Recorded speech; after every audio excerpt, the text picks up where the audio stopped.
Good morning, my fellow travelers on Spaceship Earth. It is I, and I am Guy. Good morning, Brent. So far this morning, we've discovered that one of the boxes collapsed last night, which was fine, but it made a loud banging noise that I dreamt of and it was weird, and so I don't know. It was strange. Anyway, I am working on the fighter still.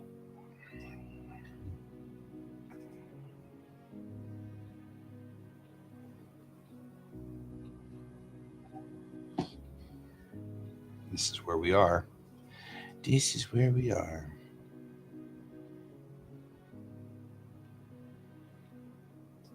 All right.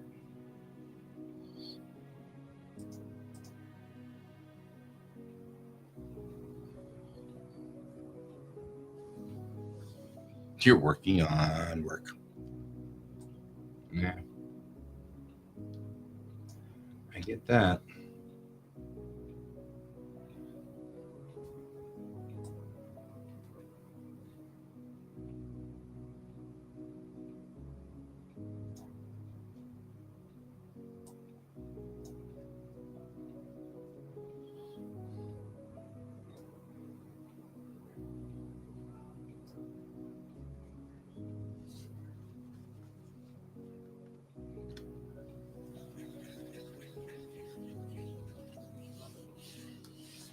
I am going to try to figure out how to make this all like one unit thing. I think the first thing though I need to do is do a side view of a side door on the landing gear, because that door is fine, but the side, we need to do a side one.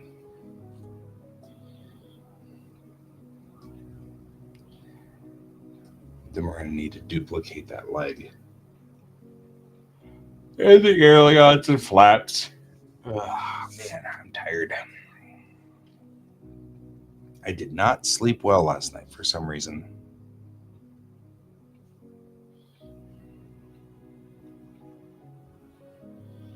It lost the door. Hey, Pepper.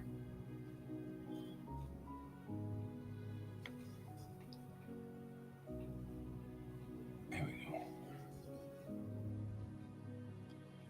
Does that mean it's adorable?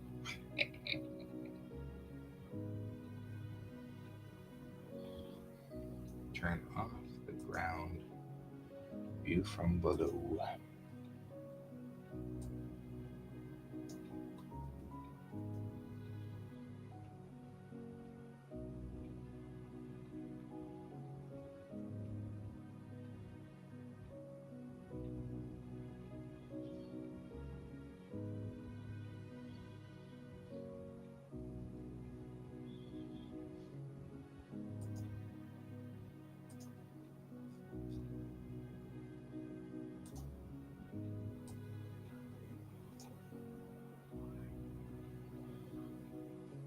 All right.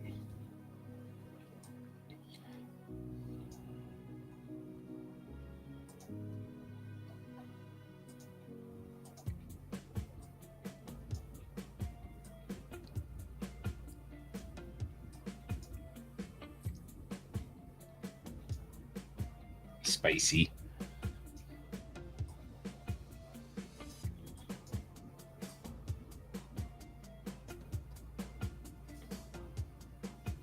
I need more sleep.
It would be much more interesting with the gear down.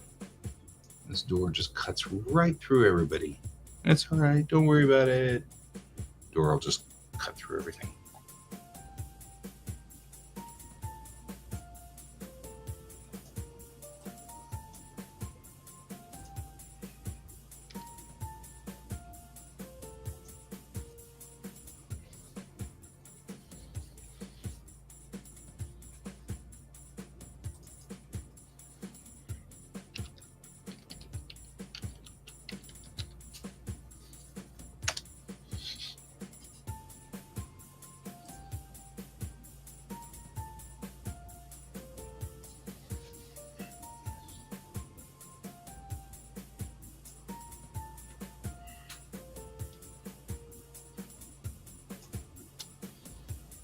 It cuts people.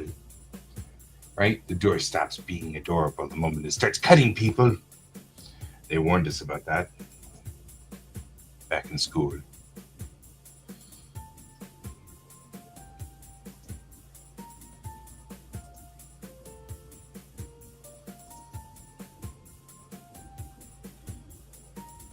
All right.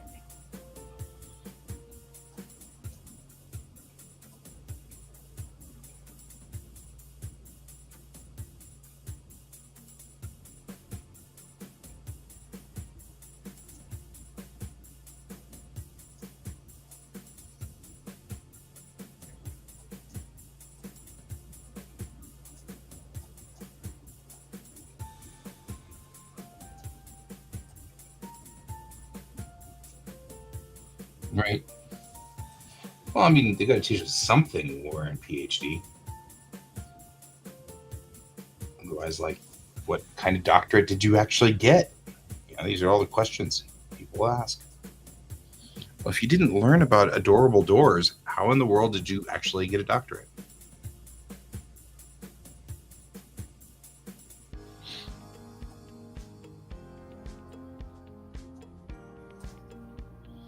All right.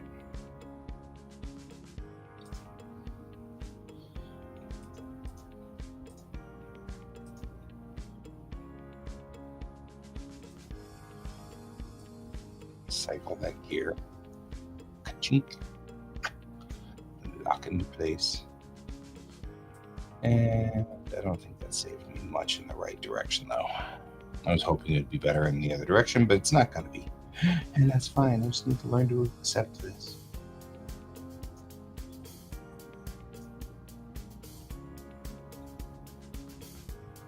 There.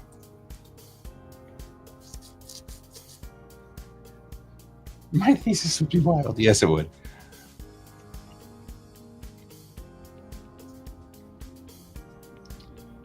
That container holds that nose wheel really well. Now what I need to do is cut this notch out. So we're going to take this nose gear door. We're actually going to take main. And we're going to say Boolean difference from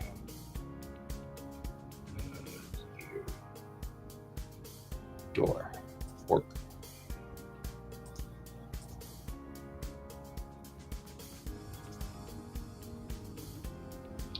And that,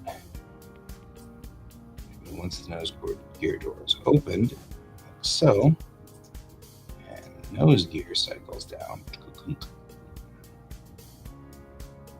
Cycle. Really? The nose gear cycles down and lock into place. It should look like that, which it does. And that works just fine. Though not entirely just fine.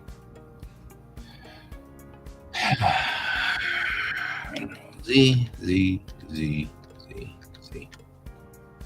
And one more Z. Now take the nose gear door and go down. So,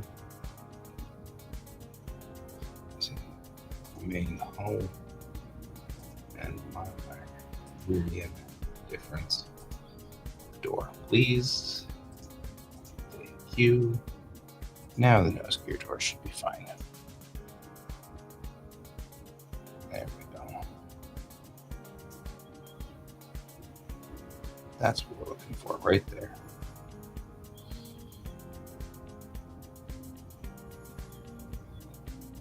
Cool.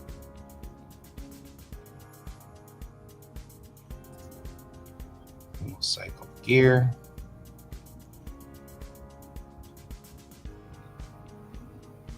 And that's locked.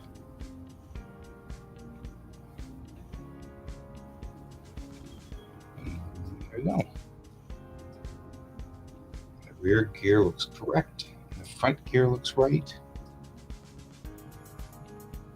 And all of it looks like it's doing what it's supposed to do. Isn't that nice?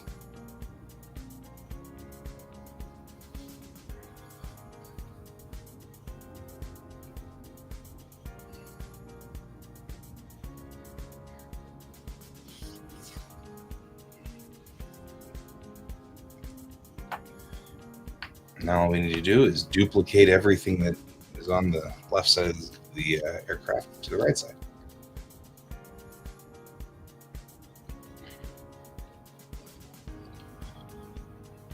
It's popped, locked, and dropped. You're not wrong. Cockpit opens and closes properly. I wonder if there's going to be a way I can set these things so they only open a certain amount.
There we go.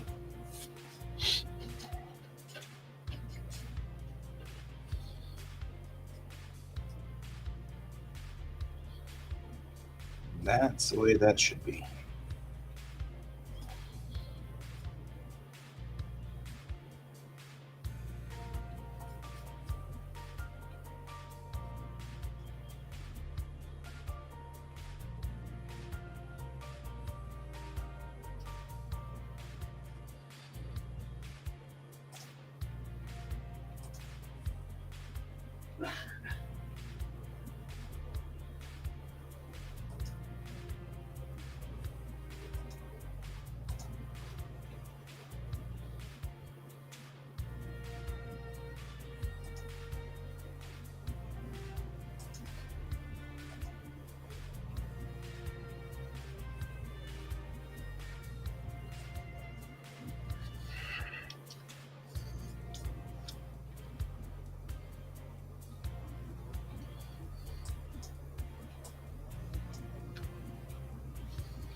That's weird.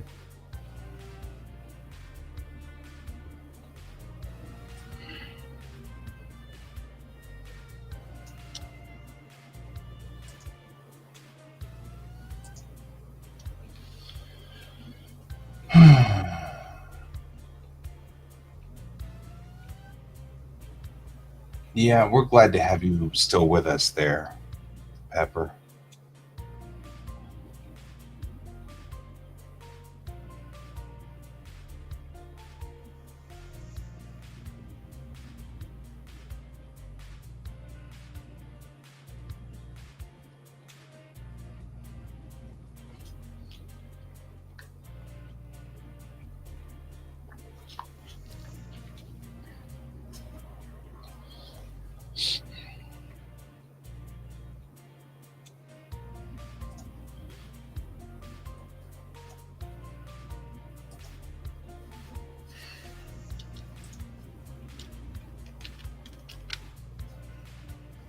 Mm-mm.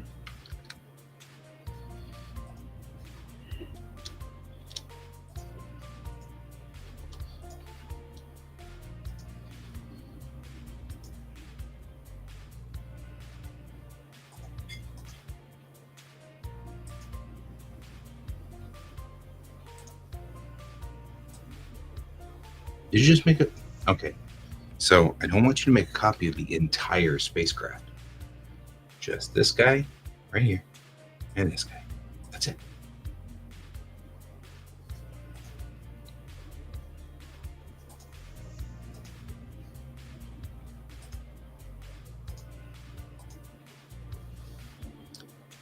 What in the world's going on?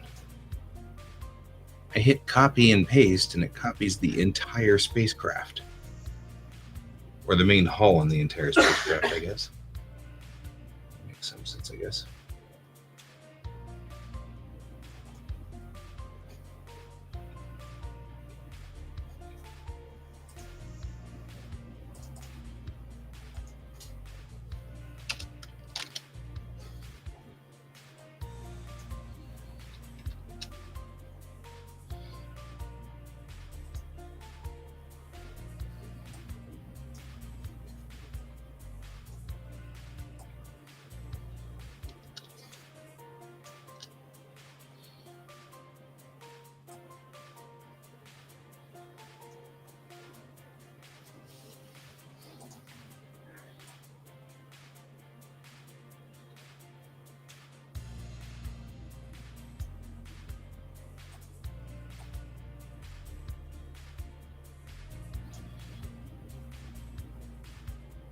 Good night, Pepper.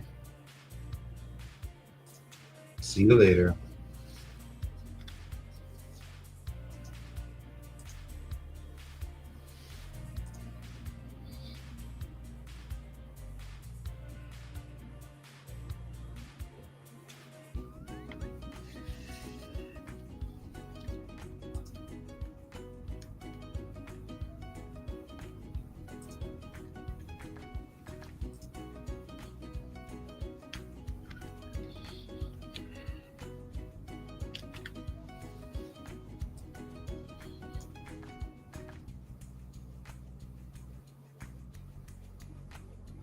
Okay, starting to get kind of annoyed here, guys.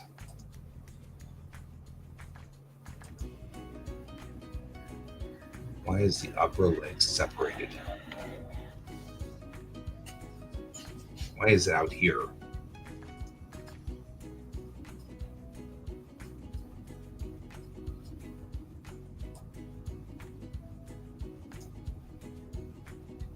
Why can't I move it into the collection? Why does it have to be a different collection?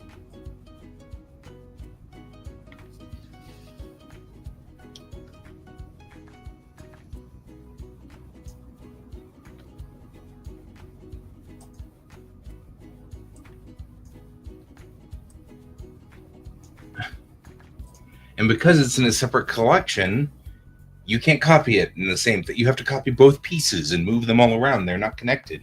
And I can't get this piece to connect to that piece. And I'm like, why? It shouldn't be this hard, guys. It's like everything. Oh, yeah. You can't do it that way. You have to unlink it in the Snurgleblatt subsection of menu 47B, and you have to remove it from the hierarchy of the angels of whatever. What? Where do you guys come up with this stuff?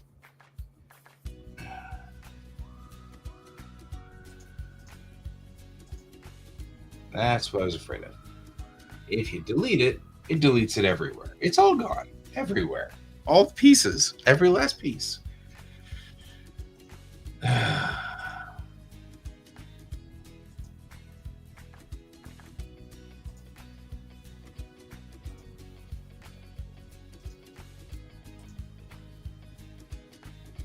It's all screwed up, but at least I don't have to remodel it.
You really should have a stupid mode. Some of these programs are really, really intelligent in there. They're really trying hard to make it open enough that you can do whatever you need to. But that also means that, they have these sections where it's like, well, in this section, you have to redo the this, that, and the other part of this so that you can do the this, that, and the other thing. And you got, what? Wait, what? Why? Well, just in case you ever wanted to, on the outside, do this other thing. We don't. We don't. We don't want to do that other thing. It's fine. Well, how do you know? You may not decide that. You may one day need to do that. Okay, but most of us are doing the same thing over and over and over.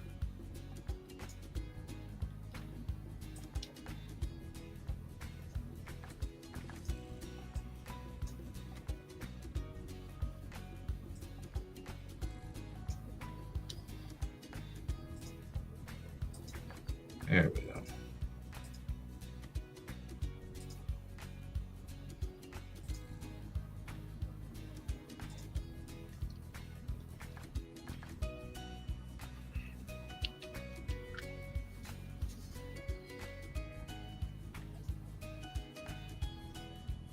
And this is just weird. Oh, and it didn't even copy the lower light. That's nice. That's literally what I needed you to do, but you didn't. Okay.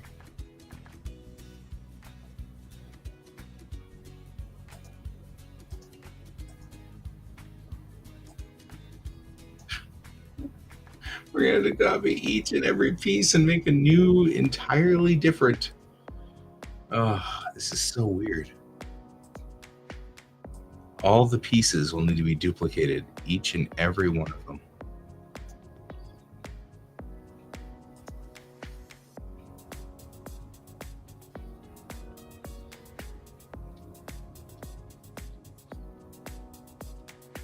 Yeah, let's just get rid of these both.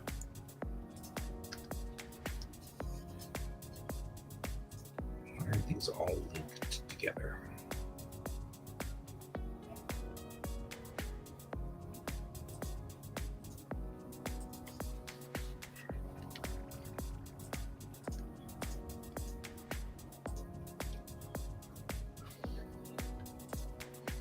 I might as well.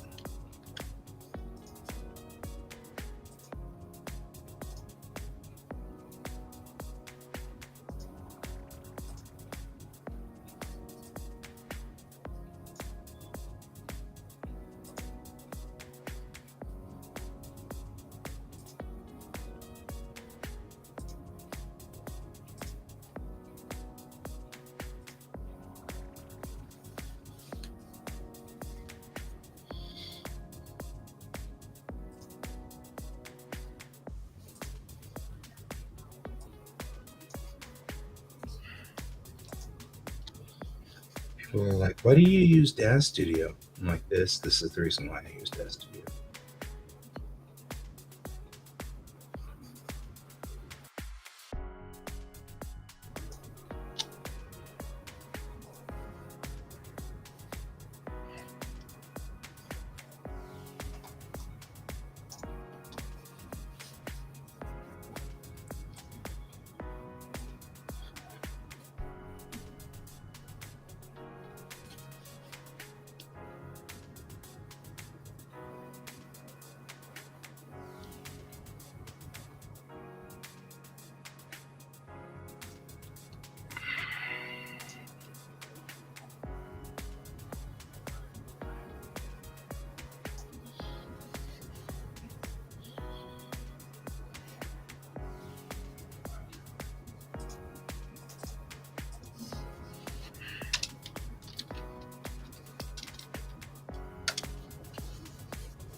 I don't typically have a problem with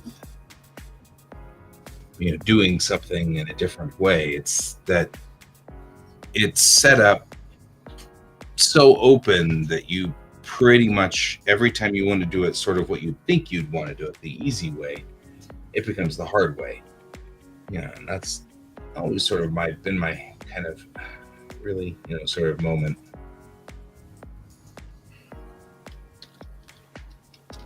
I am sure that what will really happen somewhere along the line is I will discover. See, these aren't even connected to.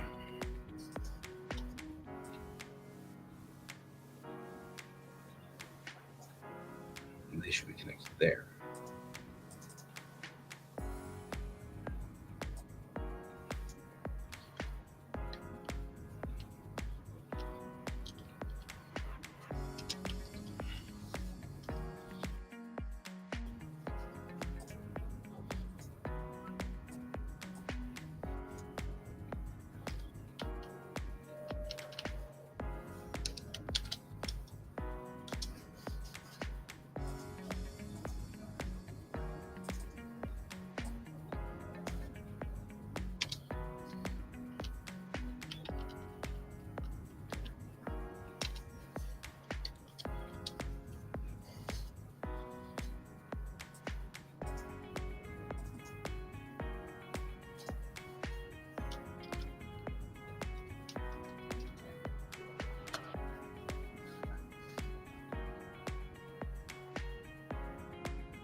Well, that's not good.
Kittiwake carries none of these guys.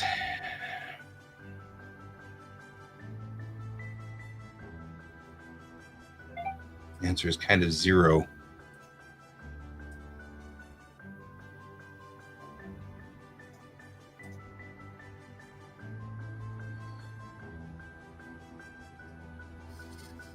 Kittiwake would be too small to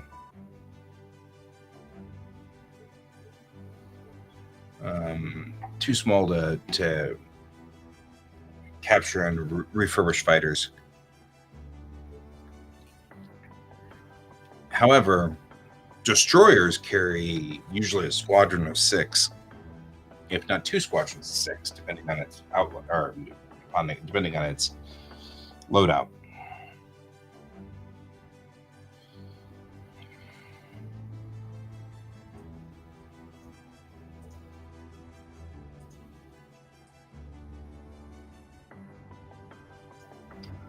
This is crooked too, huh?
Why are these not lined up?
The B5 way? Oh, I see what you're saying.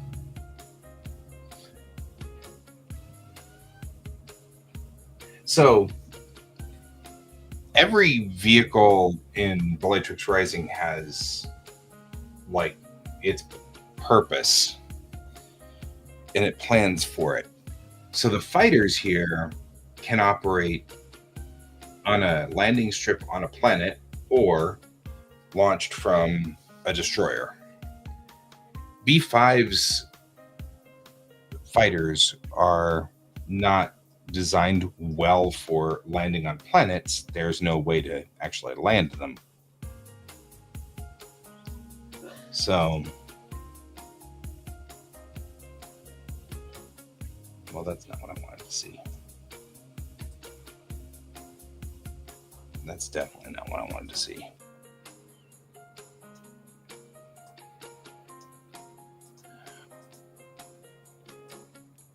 We're going to have to change the axis on that. I might have forgotten how to do that, but we'll figure it out. We'll have to do it somehow anyway.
Oh, yeah, that makes sense. I'm glad you're working really nicely on this one. Why are you this is back to the who said you could extrapolate that? Because the other doors operate just fine, but no, you're crazy. You decided to pivot.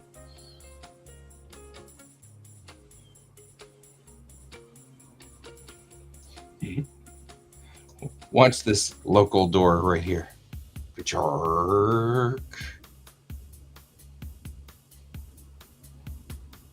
The rest of the doors open reasonably fast and reasonably correct. That door does not. Also, they all moved. They're also smaller. We didn't fix the doors.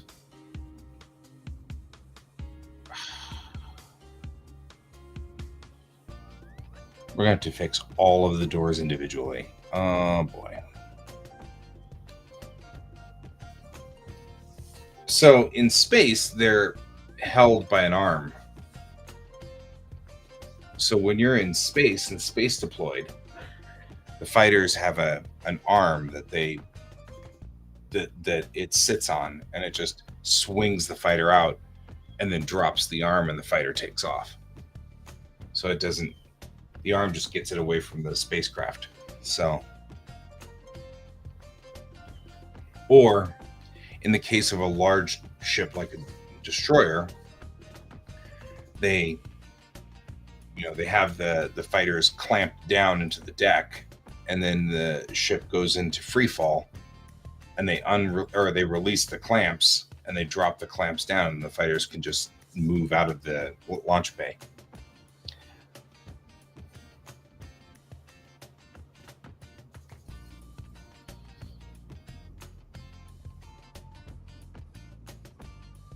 I was going to have fun with the animation, but now I'm like starting to think this is stupid. All right, we'll remove this.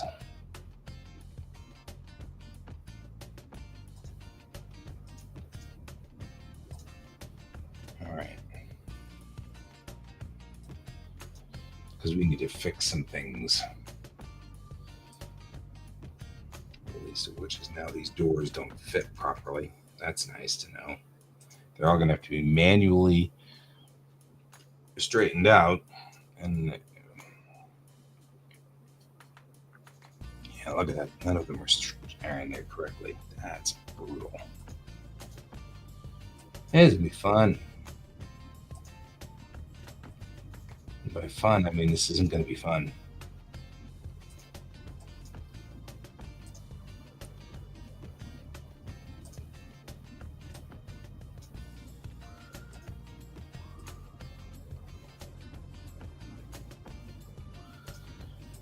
I mean, it's not going to be horrible. It's just going to be a pain in the butt while I align all these doors.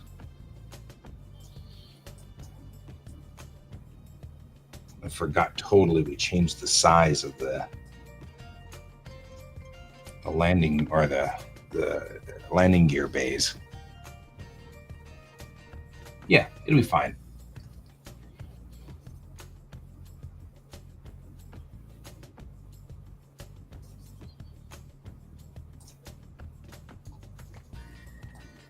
Here, let me see if I can show you.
All right.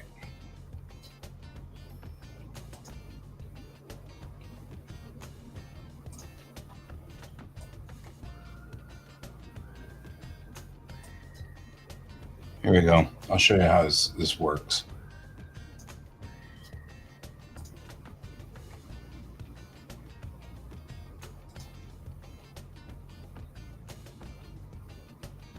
All right, here we go. This is how it launched. The same way they launch VF1s off of the Daedalus and the Prometheus.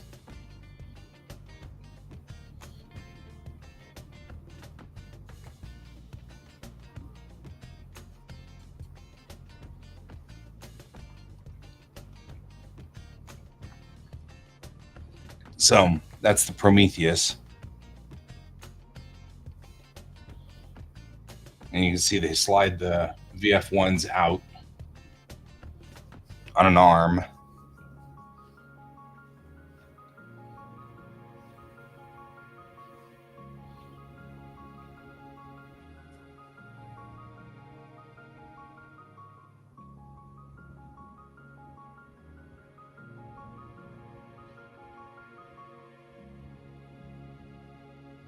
Just like that.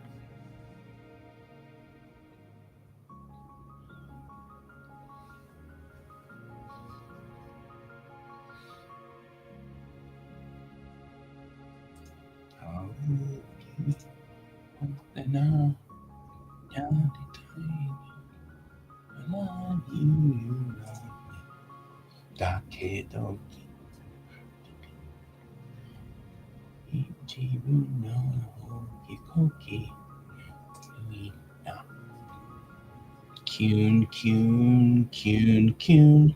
Watashi no kan. Pairoto. And now I'm singing with me.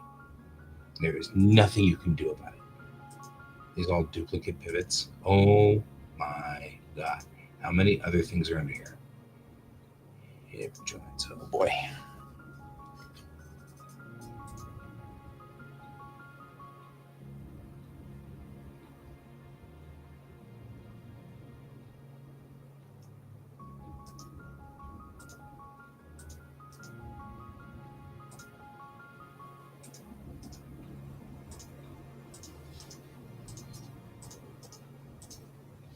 So, yeah, that's how it works.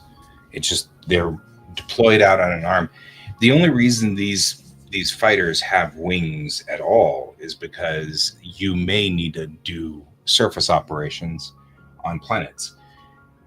And Unity's spacecraft are designed to, any type of planetary spacecraft are designed to withstand atmospheric pressures. So you could fly into Jupiter with this and it just keep going along and doing its thing and being who it is, you know. Kyun, kyun, kyun, kyun. Watashi no kareda pairoto.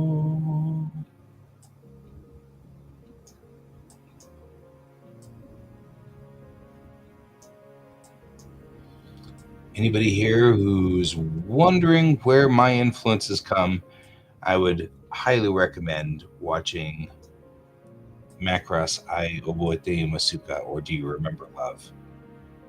That's the Macross movie. Definitely influenced by that movie. Quite seriously influenced by that movie.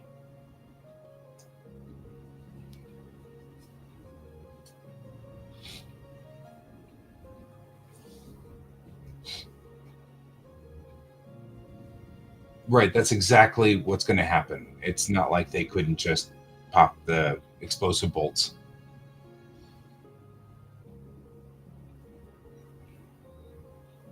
Yeah.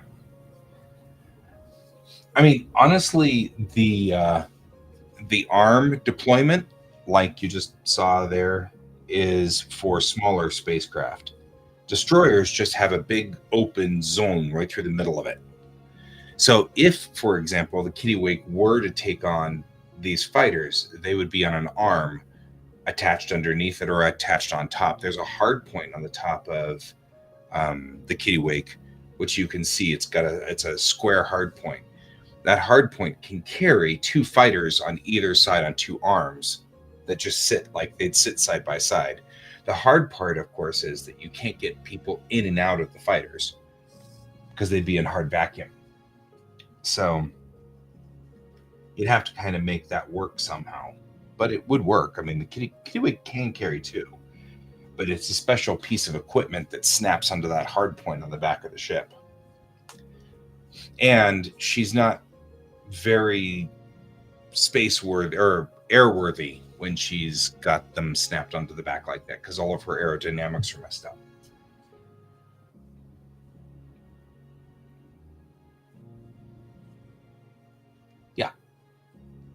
Yeah, destroyers. So the destroyers have 2 panels or 2 large container things on either side. I can't explain them very well. Let me see if I can bring up a destroyer we can discuss this with. A destroyer, because I don't mind. Destroyers, cruisers, all of the larger ships have multi-purpose modules, which are in the back of the ship. And the MPMs on the back can be swapped out to do different things. Still loading. Yes, I accept that you want to upgrade and you want me to do it right this second, and I accept that. I'm not going to. All right, Bellatrix.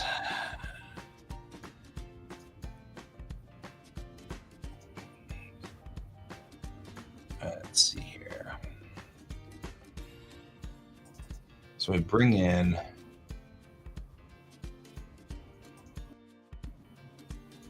a destroyer, right?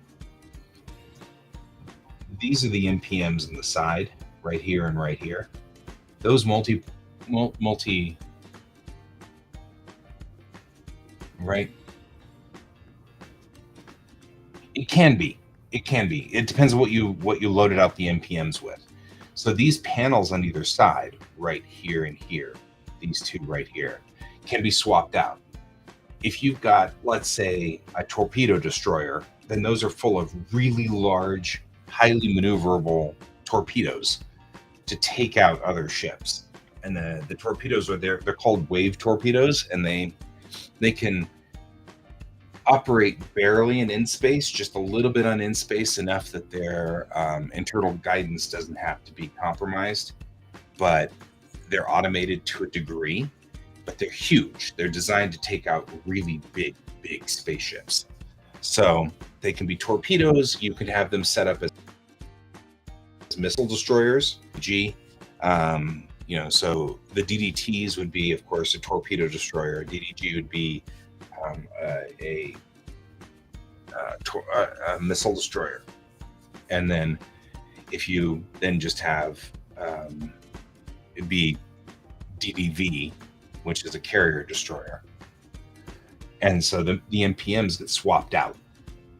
For the DDMs or DDVs, where they're carriers, it's got an open port on the front and on the back. And yes, it's effectively like Galactica. It's just got a bay that goes through the middle on either side. And the fighters would sit on either side of the bay like this, and then line up and then launch straight out the front, and then go forward and launch straight out the front. Yep.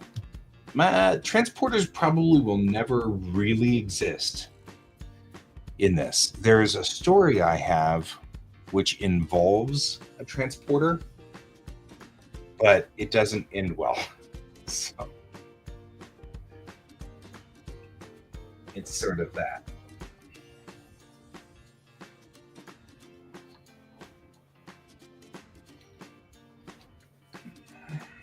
One of the stories here involves a transporter, but yeah. So these are the destroyers here, and they can carry fighters in these ports on either side. On the MPMs on either side of the vessel. When those come loose, you can take them apart off of the center strut and then put different ones on.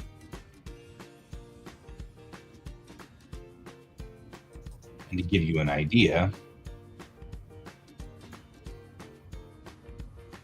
Come on. There we go.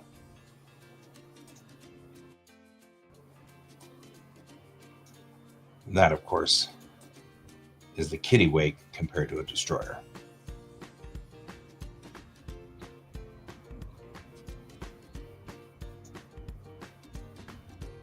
The destroyers are a little larger. They hold more people, but they're also not designed for atmospheric operation at all. And so there's no wings. It's not designed for that at all.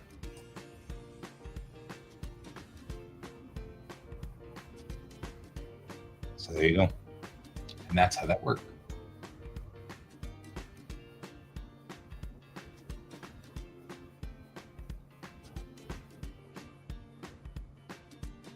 Right?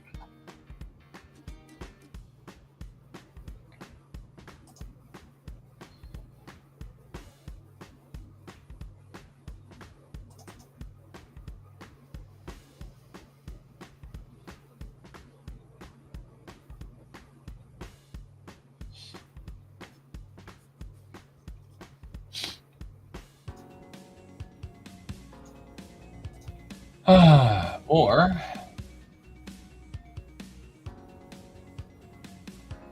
so I am heavily influenced by Macross, and I always have been.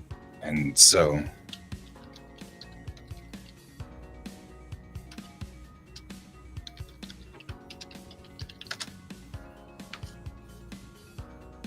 that will never be a difference there.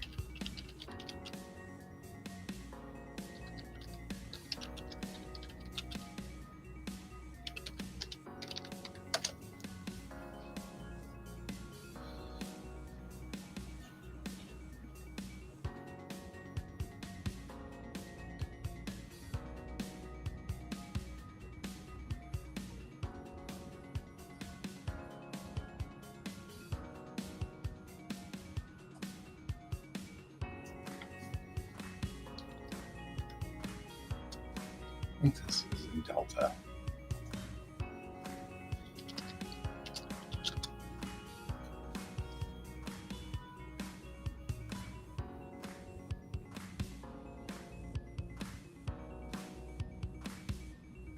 No, it's Frontier.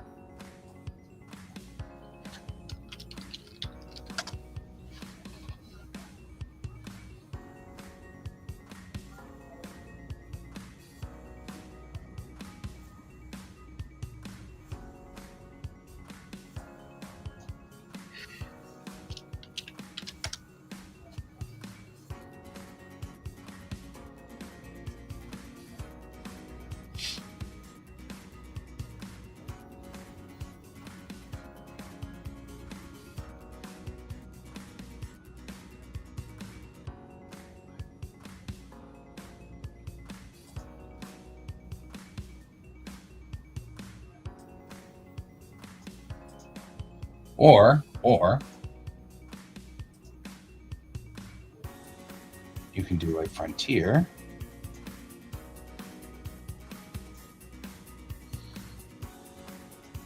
And do this.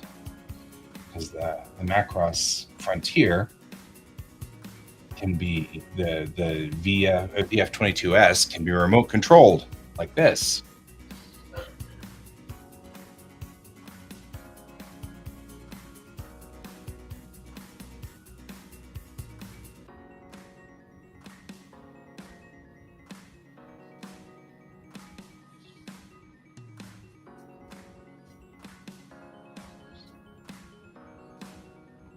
The F-22S Messiah.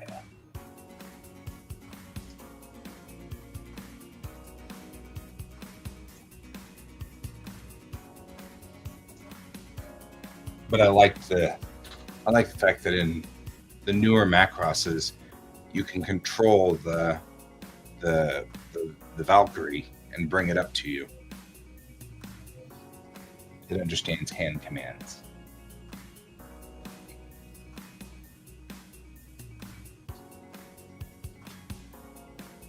All right, back to work. We're gonna have to bitmap this guy too, because we have to figure out what his deck plans look like.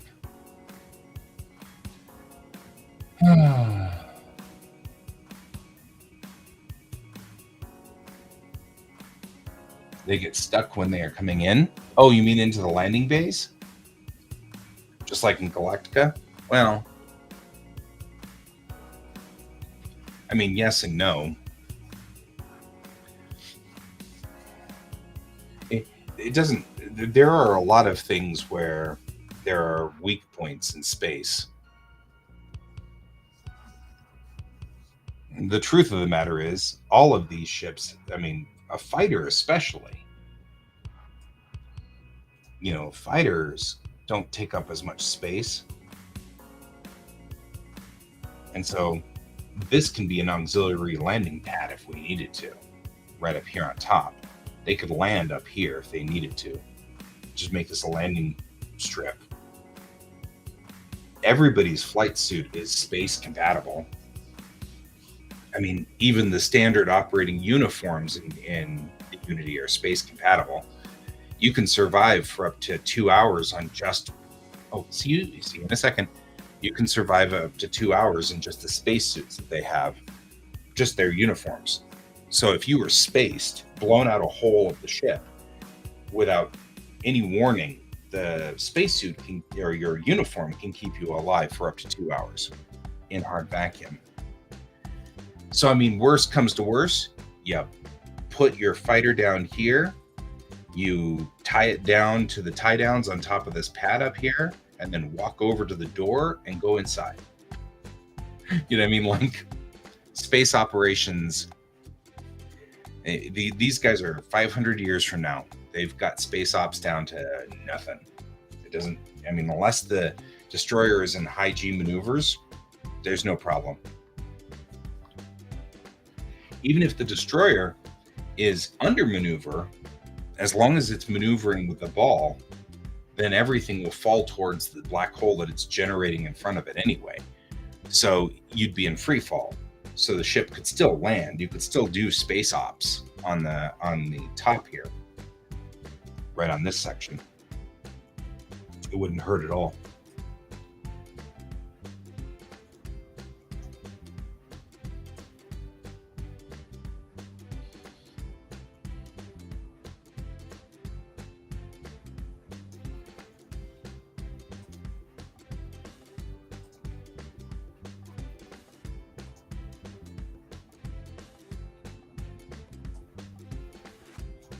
Butch yard.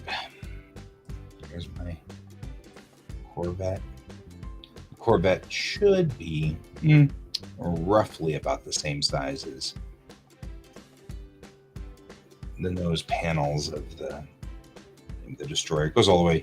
I mean, everything in the Corvette could almost fit in the nose piece. Hey, some user.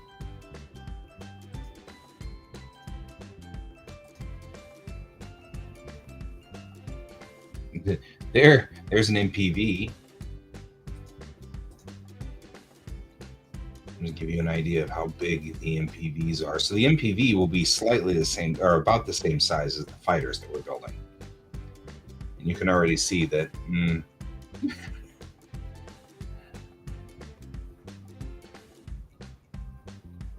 Yeah. Oh, we're making lots of 3D models. We're discussing how to deploy and not deploy ships in Bellatrix Rising.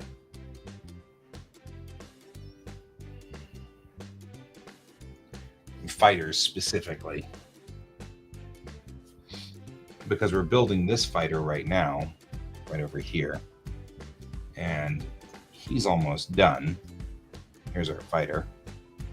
And I'm working on various aspects of him. Like, for some reason, I forgot totally to do the landing gear doors. And now I have to go do them all manually, and that was no fun. But I've done them now, and so they are done. And this side needs to be done next, but we'll get it next, and it will be fine. Object, you. There we go. Edit mode.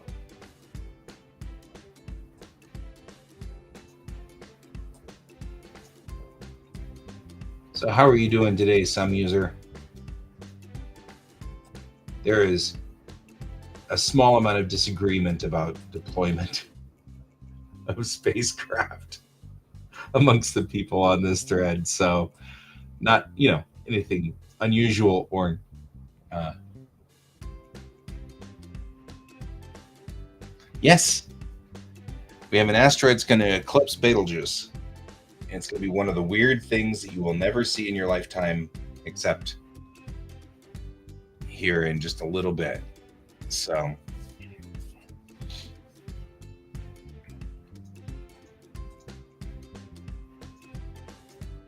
that other door. Where's that other door? There you are.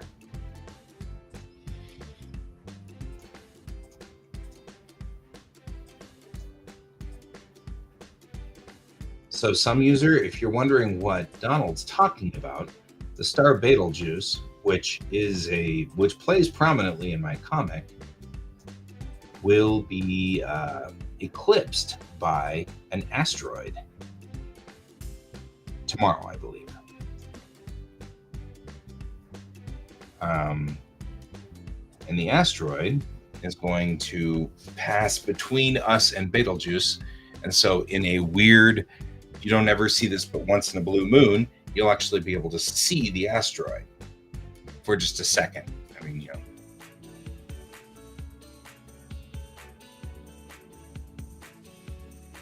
Aw, that's cool. I actually absolutely despise Secret Santas. And it's because childhood trauma, but still.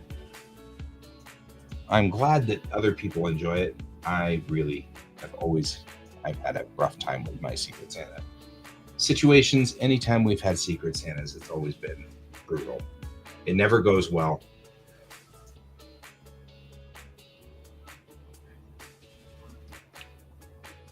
All right, now let's take a look and see which leg is out of place.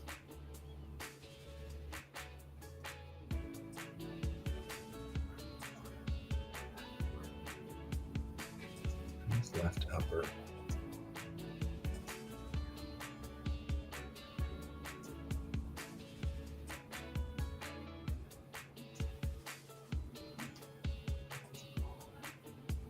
There we go. You're bah humbugging this year, right? That makes sense.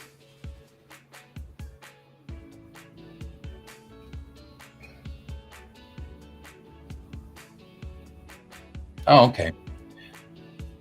I had a pretty traumatic experience in third grade, and it has always affected me on Christmas. We were in third grade. We were having a Secret Santa, and you were supposed to. Every kid had their stockings, and you were supposed to remember to put a tiny present in the stockings every day for all of the 12 days of Christmas and things like that.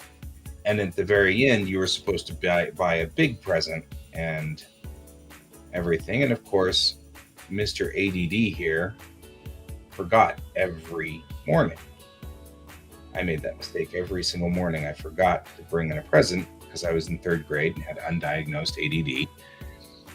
And that went for all 12 days, and I kept forgetting. And of course, I knew I was supposed to, but by the end of the day and by the time I'd gotten home, I'd forgotten totally what I was supposed to do. And so, the day was gone. I transitioned to another world, if you will, because I got home and I didn't have to remember school stuff, because that's what ADDers do. And then at the end of the 12 days, the teacher, kind of looked around and said, "Oh, well, Guy didn't do any of this, so he doesn't get to participate, and we're going to take his present and give it away." And I had to sit in the circle with all the other kids opening presents, and I didn't get to open a present or anything.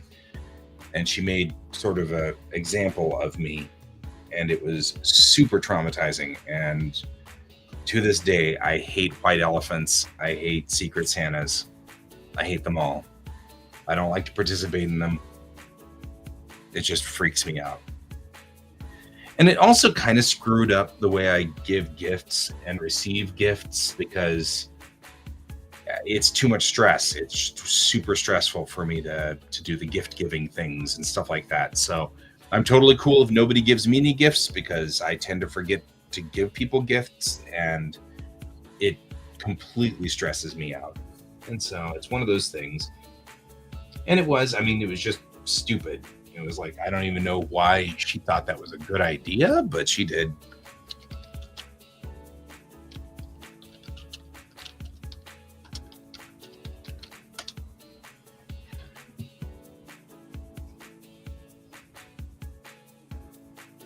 But yeah, that was.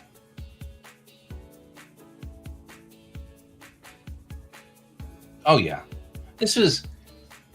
Third grade for me was 1979, right? 1980, the year 1979 to 1980. Back then, there was no ADD. Nobody knew what ADD was. So clearly, I was just a kid that wanted to do something bad, as far as she was concerned.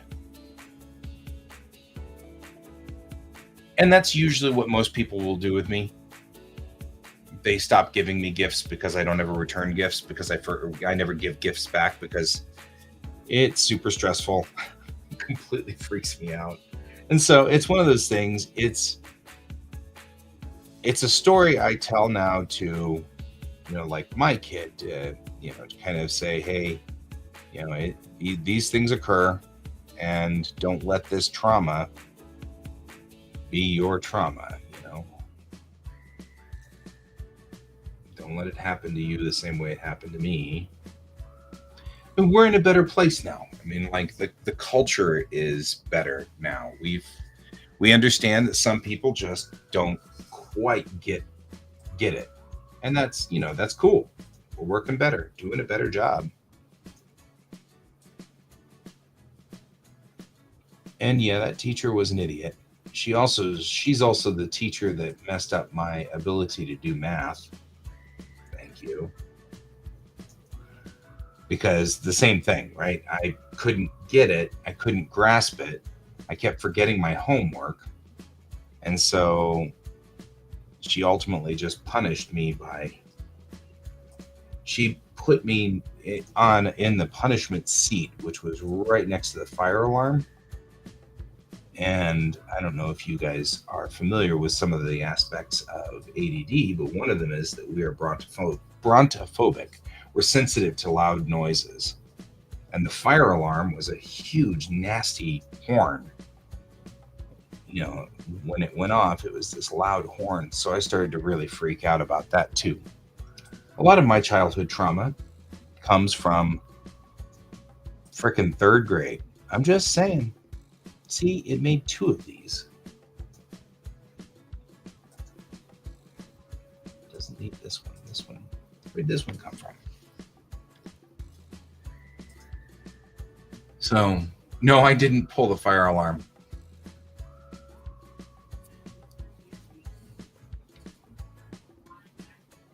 Oh, now see, that's kind of cute, but I'd forget to draw it. No, I'm actually so terrified of fire alarms now that it's one of the small things that make me not want to teach. I have a resistance in teaching, just because there could be a fire alarm at any time, and that freaks me out. So, but no, I would never pull the fire alarm. Yeah. The problem was that I actually wasn't a belligerent child. I wasn't. I didn't know what was wrong with me. I had no idea I had a disability of any sort. I just thought I also was an idiot and couldn't do the things for whatever reason. So I just kind of bought the story, so to speak. Looks like all those doors sealed. Good. And all my flaps are good. Good. Yeah, it's one of those things where it's like, wow.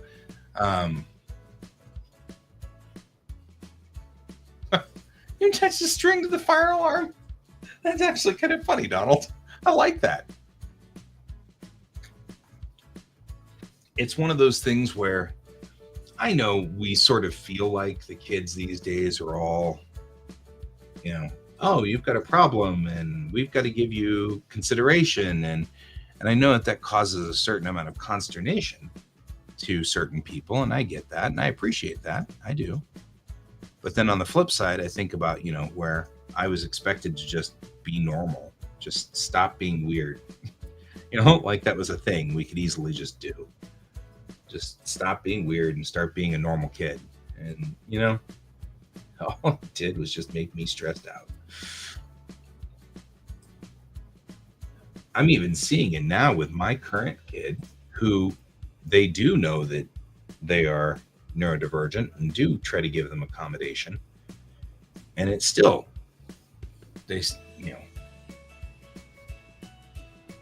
still causes consternation and stress.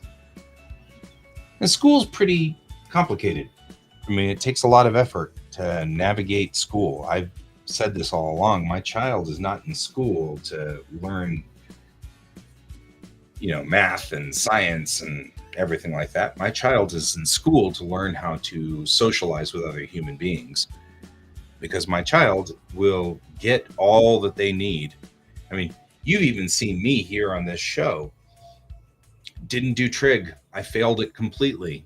But I've been sitting here with these star charts going over and over and over the trigonometry and doing the trigonometry badly, but I was able to make it work until Bill came along and made it better. You know what I mean? Like, Bill could do the math better than me. And so I turned it over to Bill. But as an adult, even doing something I want to do in math, I could do. I could just turn it over to Bill, which he does a better job. So there's that. But I mean, that's the whole thing, right? I mean, it's how it works. My child will be the same way. Whatever deficiencies they have in their academics, they will just figure out a way, because they've got the capability to do all of it. I'm not worried about the mathematics. I'm worried, as I told them 2 nights ago, because they're getting an F in one of their classes. And I'm like, look, I don't expect A's. I'm never going to expect A's out of you. You can do A's if you want. That can be your personal drive. But what I want you to do is show me that you're beating ADD and not letting ADD beat you. And every time I see an F in a class, that's ADD kicking your butt. And that's what needs to be fixed, because you can't live in the world if you don't have control of ADD. I mean, people are willing to give you some consideration. They're willing to give you a little bit of help here and a little bit of help there. But if it requires them to do more effort to keep you operating than it is to keep you employed, they will not employ you. So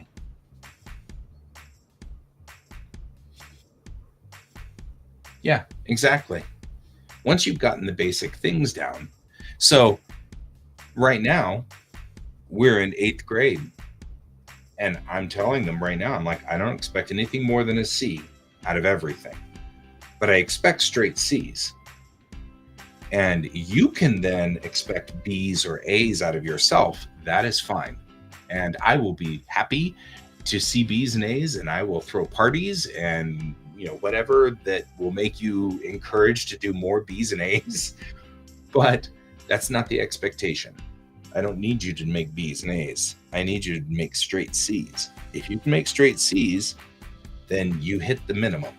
And that means that ADD is not your master. And that's what we need. ADD cannot be in control of you.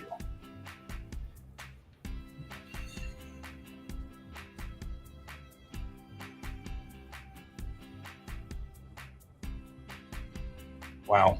Yeah, see, that's not cool. And I'm not, even with this F, the kiddo is on screen time restriction, but only until they've fixed everything. You know what I mean? they can get everything repaired and back up online, they get their screens back. But I'm not beating my child. And I'm sitting down with my child and saying, hey, all I want you to know is you're letting ADD beat your butt. Don't do it. You don't want ADD in control of your life. Yeah. You don't want ADD in control of your life. You want to be in control of ADD. And it will make mistakes and things will happen and you will get screwed up and things like that. And all kinds of things will occur.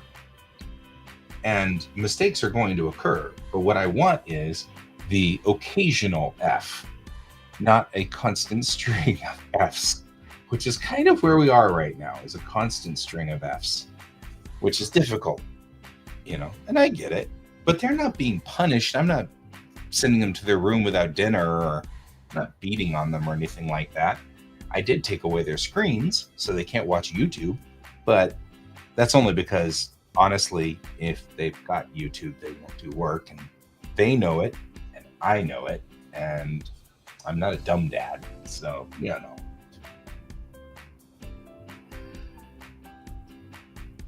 But yeah, ADD is such a pain in the ass, I swear to God.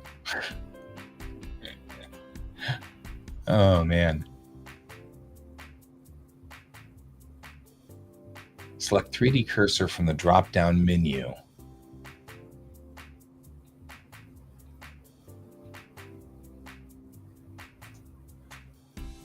Okay, object. Let's take you. Let's see if we can do this.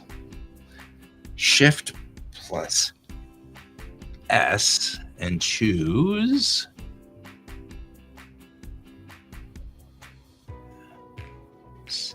snap. Wait.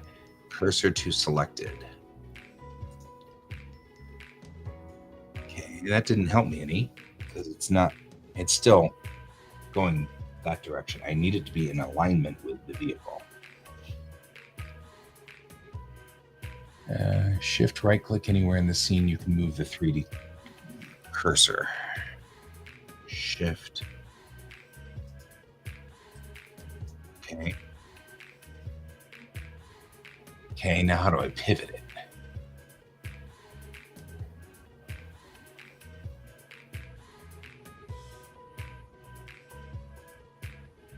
Enter edit mode.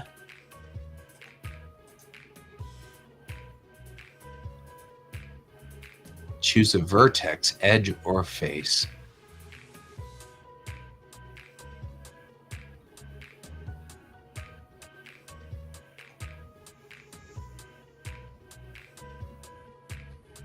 Shift S. See, that didn't help.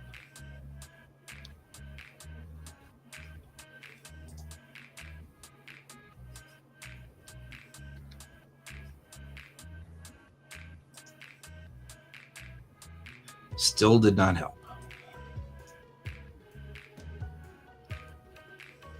Cursor to selected. I need to rotate it.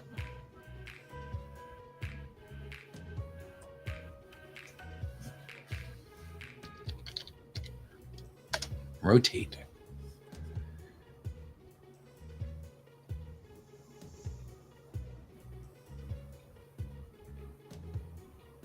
Oh, yeah, but that's not what I want it to do. Because now, of course, this has also moved it forward, which is dumb. I don't want it forward either. Yeah, and ADD has an entire group of dumb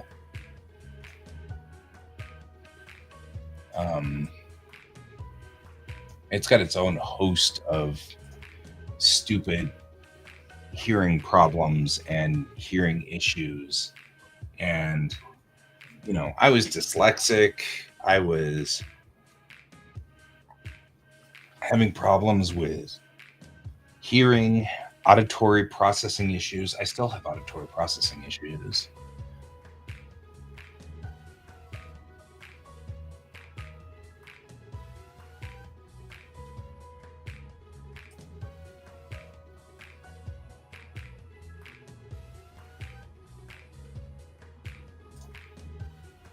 Um,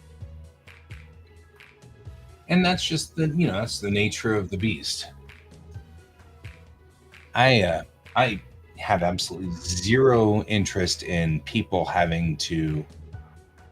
um, having to go out of their way for me, but sometimes it would be nice if people understood that I didn't hear them because of the noise level in the room. I used to think I was going deaf as a child. I thought I was losing my hearing. But like right now in this office, I can hear everything. I can hear my cat over there.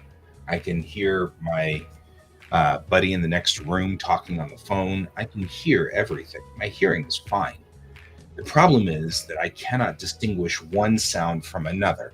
So if I'm in a crowded room, like with a lot of people in there, all of the talking gets into my ear at the same level as somebody talking to me that I'm looking straight at. So it's all just one big wall of noise. So I've learned to read lips. And I didn't realize that that was not something that everybody did until much later in my life. Um, so it was something I didn't know that that was going to be a thing. And then it was. And so here I am.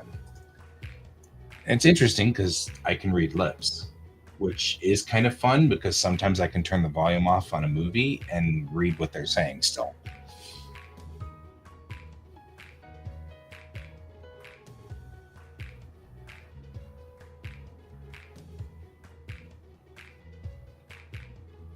Yep. Right? You just start reading lips and you're like, well, I guess I read new. I didn't know, but that's what I do. My hearing's fine. I mean, even considering the fact that I am now middle aged, my hearing is fine. There's nothing wrong with my hearing. Dubbed films mess with me. That actually really does mess with me. I prefer, for that very reason, I prefer to watch all foreign films in their native language, even if it's a language I do not speak. We've been watching a bunch of German films recently because a buddy of mine, their second culture, if you will, is Germany. And because they're both military brats, and my friend and his wife are both military brats. They were both um, raised on military bases, and they met each other in Germany. And so when they were both stationed, when both the families were stationed there, they're Americans, but they were raised on a German base. And so their second culture, like my second culture is Japan, their second culture is Germany. We've been watching these fascinating TV series from Germany, and I cannot watch it dubbed. It has to be in German, and I can't speak German, but if I try to hear the words and their mouths aren't moving the same way, my brain gets a schism in it, and I can't understand it. So yeah, so I will watch every movie, and besides, I prefer to hear what the director wanted the actors to do. So, for example, a director comes in to a scene and says, I want you to play this without any emotion because the character is detached and doesn't feel connected. So, when you say your lines, please say them without any emotion. But then it gets dubbed into English, and the English actor didn't get that instruction from the director and says it with such emotion that it actually kind of changes the feel of that scene and changes the way the character feels. So even though I can't understand what language they're speaking or even understand the words they're saying, I prefer to watch it in the way that the director wanted it to be done. So,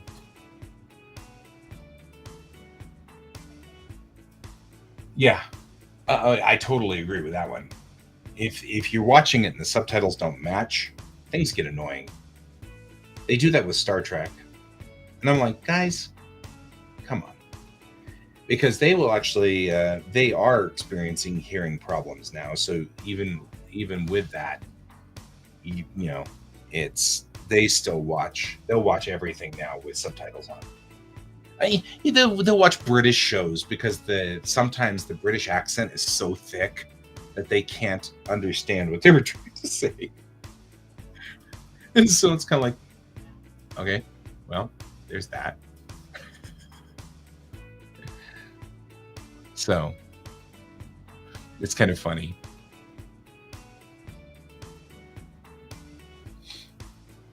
But yeah, that's oh.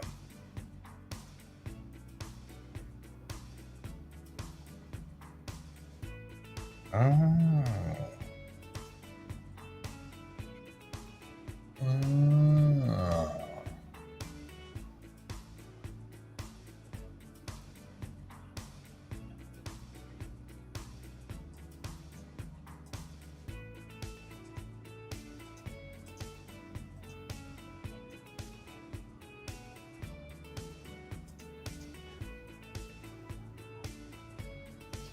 But yeah, I mean, and being somebody who's been watching anime since 1991, I'm already used to watching things with subtitles. It's kind of interesting. Recently, I've actually been kind of annoyed by the subtitles in anime because now I speak Japanese enough that I can hear and understand what they're saying. And so I prefer to not be corrupted by the English. The English will come across and say, "Have a good day, Donald. I'll see you later. Please take care of yourself. We'll be here. You can join me later. We shall regale you with landings, carrier landings, and combat landings on destroyers."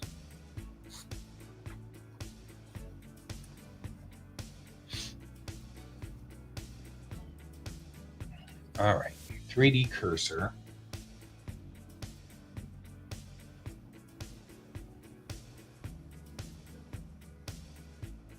Right, I get that point.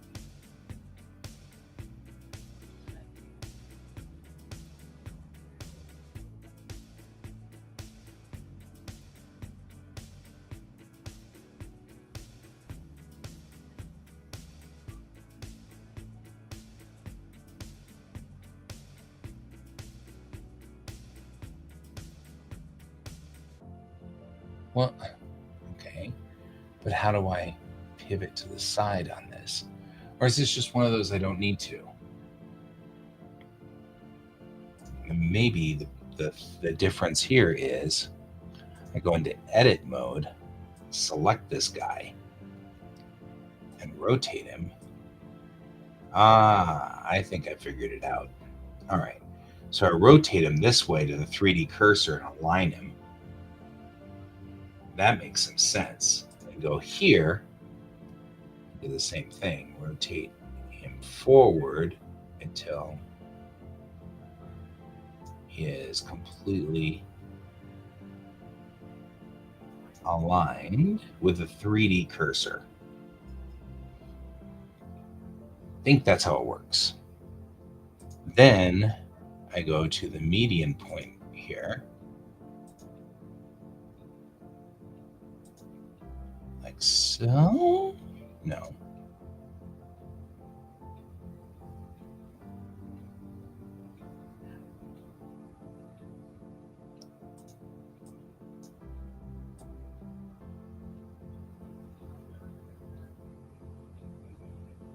Right here. Now, if I go to edit mode and I go back into the bounding box center, the 3D cursor should be the same. Oh, well, it wrote, no, shit, that didn't work. Or did it? No, it didn't work. Okay. Crap.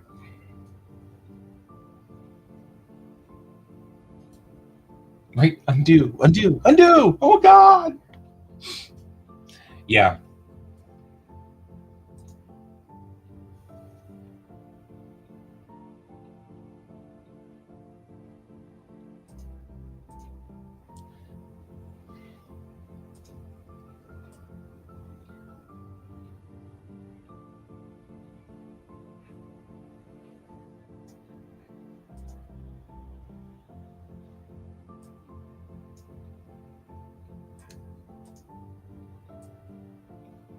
And 3D cursor is now in a completely different location. Hey, Carolyn. How do I rotate a specific point and control pivot points?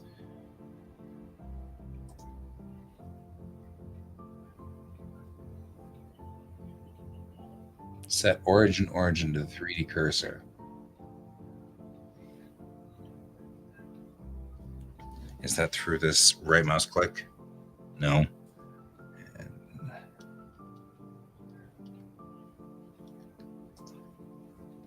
Or is that? No, here.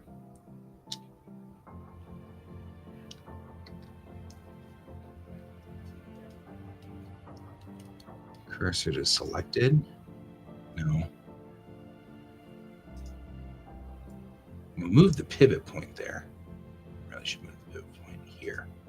That way I can move the entire beastie into its alignment like it's supposed to be.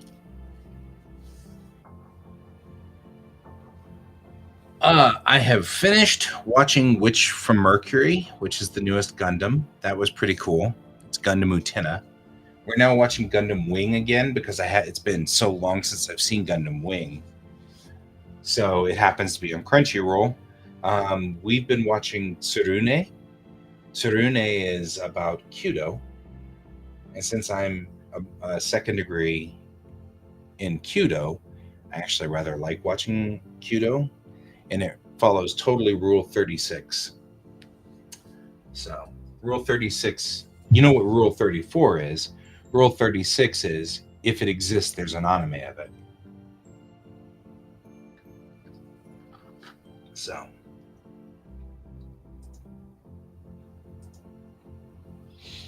it has an animation, which probably clear animation data needs to be taken out, because that's not cool.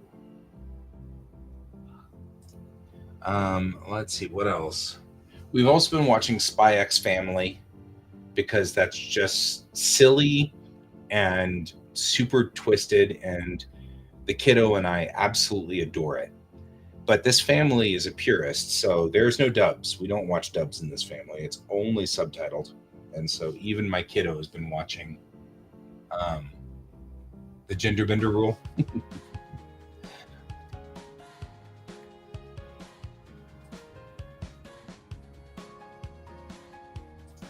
Really need to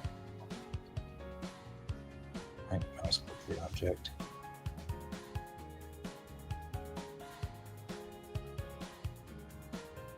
There's no origin on here. Right click the object, select set.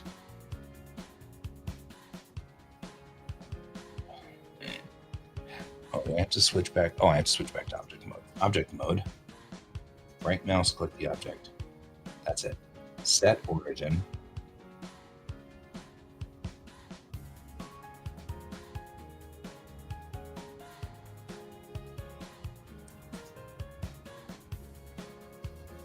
All right. See, the 3D cursor is not changing. That's the problem. Is this is a we haven't gotten to the penguin yet, so that's right. We'll figure it out.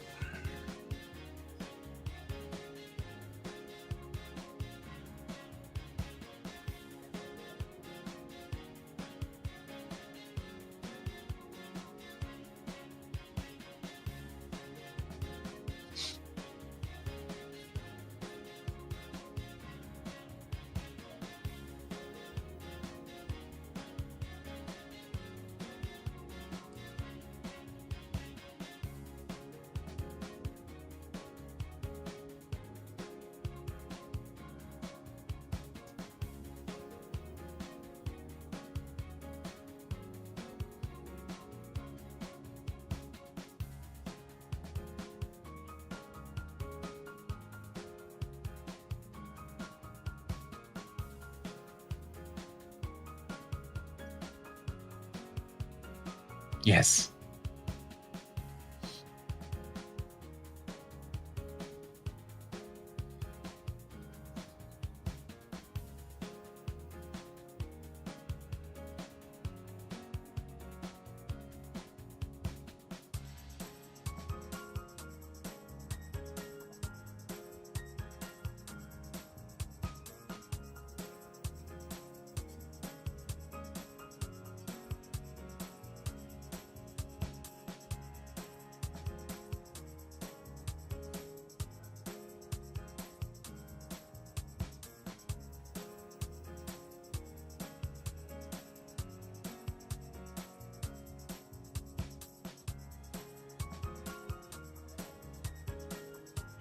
Monogatari.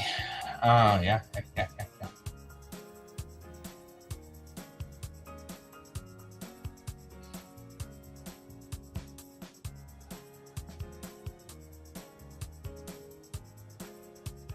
So, for a good example of that, watch anything from Rumiko Takahashi. So, Ranma One Half or Urusei Yatsura or whatever. Rumiko loves puns. It's one of her favorite things to do. And sometimes the way that I like the way that the fan subbers did it back in the day, which was you would see the thing, they would say the pun, there would be an asterisk by the word in the subtitles, and then either there was one subtitler who would just put an asterisk and then a one after it, or an asterisk and then two, and then an asterisk and then three, and then at the end of the show it would say one, blah blah blah blah blah blah blah blah blah, two, blah blah blah blah blah blah blah blah blah, three, blah blah blah blah blah blah blah blah blah. Because there are a lot, especially in Japanese, there's a lot of puns. For example, the main character in Urusei Yatsura, the main male character's name is Ataru. And Ataru is to hit, which is something that makes a double pun, because to hit on something means you understood it, right? So you could say in Japanese, "Atarimashita," I got it. And it'd be like, oh, I see what you're saying now. You know, you can use that as that, but you can also use it to imply being hit. Like, look out, you're about to be hit, you know. And so the first scene you see Ataru is ogling a girl, and somebody goes, Ataru, Ataru, because they're like, they hit the ball in the baseball field, and he turns and goes, is somebody calling my name? And the baseball hits him in the side of his head, which is the double entendre pun. But there's no way to explain that. It doesn't make any sense. You'd have to name the main character to be hit. You know, that'd be like his name. It sounds so weird in English. So there's no way to really do that except to footnote it. And it ends up with so many jokes that are footnoted, especially in things like Rumiko's world, where Takahashi Rumiko has so many jokes. They're all that way. In Meizan Ikoku, each character's last name is based on the number of their room. So Ichinose is the character who lives in room 1. And what is it? Nimura lives in room 2. Akane's last name is San something or another, but it's 3. And of course, the main character is Godai, and Godai lives in room 5, right? Well, yeah, I mean, we do the puns all the time. Hunter would be a good... No, Hunter is definitely a name. We've got Smith. Smith, the most common name in English is Smith. And that's someone who works with iron or works with metal. You smith iron, or you smith metal. So like if I were to make horseshoes, I'd be a smith. That'd be what you'd call me. A blacksmith, for example, works usually with iron, as opposed to a steelsmith who would work with steel, or anything like that, or a goldsmith or a silversmith. Smithing is the verb to deal with metal, to do the whole heating the metal up and then cooling it and then heating it and then cooling it and then hammering on it and then heating and cooling. That's a smith. So you could make a pun off of that. I've got an ancestor whose last name was Shoemaker. And at one point in time, they were all shoemakers. And so they would go around introducing themselves as Shoemaker in name and trade, because they thought they were clever, And it's like, it all makes sense. They thought they were being clever with this because at that point in time, shoemaker had sort of evolved into a name that we didn't think about. You didn't think about it anymore. The origin of the word, you just called them, shoemaker. You didn't think about it. So they were clever because at one point in time, they actually were shoemakers. And so, recently, I am sure that if you went back far enough in the shoemaker line in my family tree, you'd find that they were actually shoemakers in France or in Holland or in England or, somewhere. But the shoemakers in my family, only about 3 generations back, were actually making shoes in the 1800s, 4 or 5 generations back in the 1800s here in America.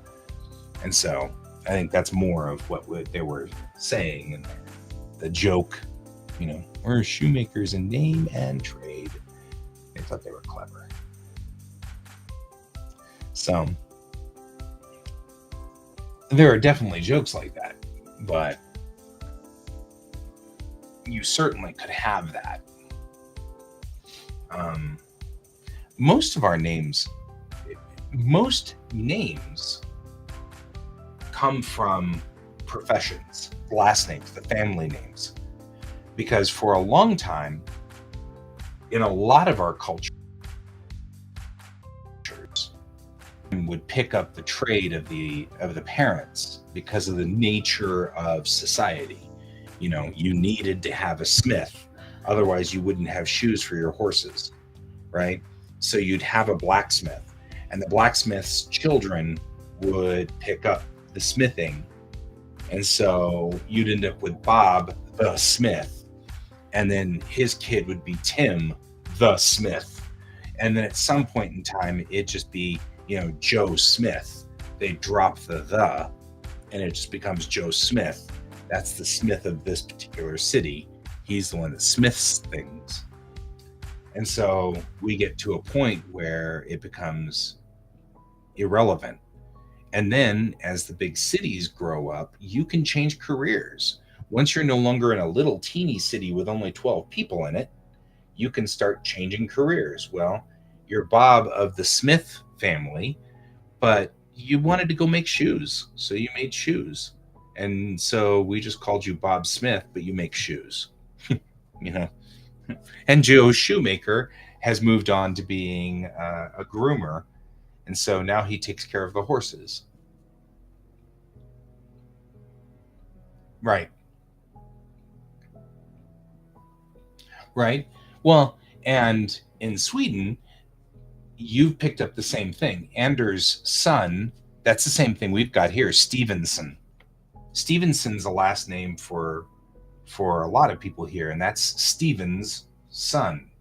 So we've got the same thing going, and a lot of times you'll end up with the last name is clearly a city, because I think my last name, Davis, I think that was a place. I don't think that was a profession. But I came from, my grandmother's side is Stewart. And Stewart comes from steward, or someone who protects the king. And that's because that Stewart is the royal family Stewarts from Scotland. And they were the protecting of the king. So that's why I can wear tartans and I can wear kilts, because my family right here, right at my immediate line, is the direct line straight back to King James I. And I have Stuarts. And so, but the plaid, of course, is silly because think of plaid. That's my plaid, because it's the Stuart plaid, which is the basic plaid. So it's that red plaid that you see whenever anybody wears plaid. So I tend to not like to wear, my kilts tend to not be in the family colors, because it looks like I just picked up a kilt somewhere at a store. And nobody realizes it's actually my family, and that's actually my tartan, and that's actually my colors and stuff like that. So I tend to wear things like Scotland Pride because it's a purple, and I really like it. It's a pretty purple. I also like the hunter blue. There's a hunter plaid for Stuarts that I can wear, but it's a nice ice blue. That's a really pretty one. It goes badly with my Starfleet uniforms. Like I can wear my Stuart plaids, but I have to be wearing command colors. I can't wear science colors. My science uniforms clash badly. Maybe it may be because Scandinavian usually adds the sun to the end of it, like the son of Anders, like you were saying. That's more Scandinavian, and you probably are right. It's probably because there's also Anders as a last name, right? So you'd end up with Anders and Anderson, right? And so those are two different families. And the Anders family probably came from your UK stock, like from England or from Scotland or Ireland or something like that. Although Ireland is always pretty straightforward. You're either of a family, and that's O apostrophe. So you get like you're of Neil's family, so you're O'Neill, and that's where that comes from. Or Mac, I can't remember what Mac means, but Mac is the same thing. So Mac is like of a family, or it's an extension to a family. Either you're the offspring of, or whatever. So it becomes, Mac Neil, and then that becomes either, and that could be sometimes shortened to MC. So Mac Neil. It's still pronounced Mac Neil, but MC by itself is the shortened version. Those are Scottish or Irish names. Like they are pretty straightforward. You're direct Scottish Irish at that point in time. But I think you're right. Anything sun, whatever sun, probably is Scandinavian. Um, it's like something ova, something, with that ova, nova, rova. Those are usually Slavic, so they're coming from the Slavic countries, Czech or Russia or Kazakhstan or things like that. Those are pretty easy to tell too. Anders is a common first name. Makes sense. John is our common first name. Bob is a common first name. That's why I call everybody Bob. But Bob is a shortened name. It's short for Robert. And so when Bob gets there and it becomes funny. So I love this stuff, by the way. If you're wondering, this is totally why I'm going back to school for to be to do cultural anthropology. This stuff fascinates me. Why do we have cultures that evolved? Why? What was the evolution? What caused them to change? Why are certain cultures known for this or known for that? Or what was the history behind it, and why is it changing now? you know how do we make it so that we all can live in the global community as one people?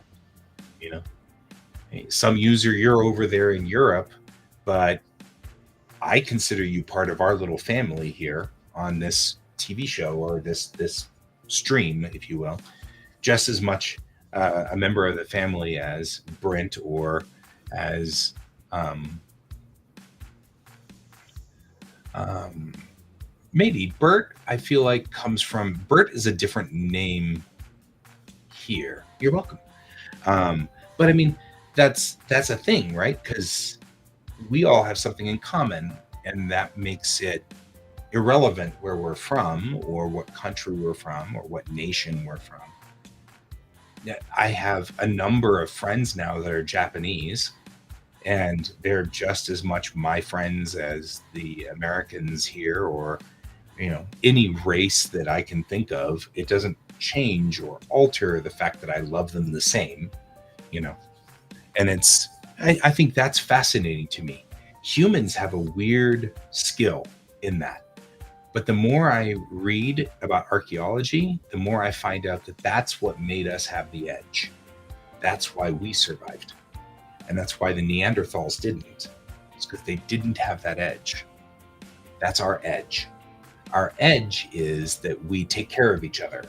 We help each other. We make all the rest of the humans become part of our family.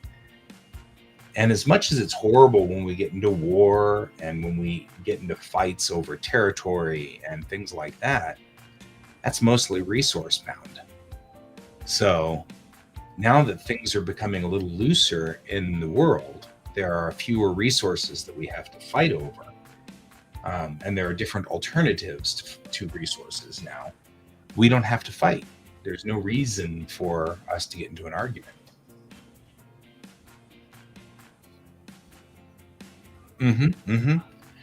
We are. I mean, new archaeology is saying, new archaeology is saying that, would you like to be scritched? Because I would scritch you. Come yeah. I'll give you the scritches. But I want to also make you an illustration on my stream, because here is a great illustration of how things evolved, right? Humans are not as strong as Neanderthal. We weren't even as smart as Neanderthal. We weren't as big. We weren't as well suited. Neanderthal made weapons. They could produce fire. They could do all kinds of things. Why didn't they survive? Darwinistically, they should have survived. They should have beaten us out, right? According to Darwin's rules, we are the strong and the fittest survived. Well, we weren't. And the reason is because we took care of ourselves. We took care of each other. When it got cold and when the ice rolled in, the Neanderthal built little fires on the steppe, and their little family huddled around the fire.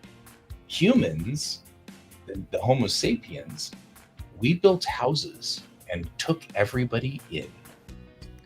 Then these guys realized that there was a benefit to it, and they domesticated themselves. This creature right here chose to become part of the human culture. That's why we have cats, is because they domesticated themselves. They realized there was a benefit to becoming part of the human culture. So they became smaller and cuter, right? Except whenever it's the middle of the night and George says, "You will scritch me now. You are asleep, but you must scritch me now."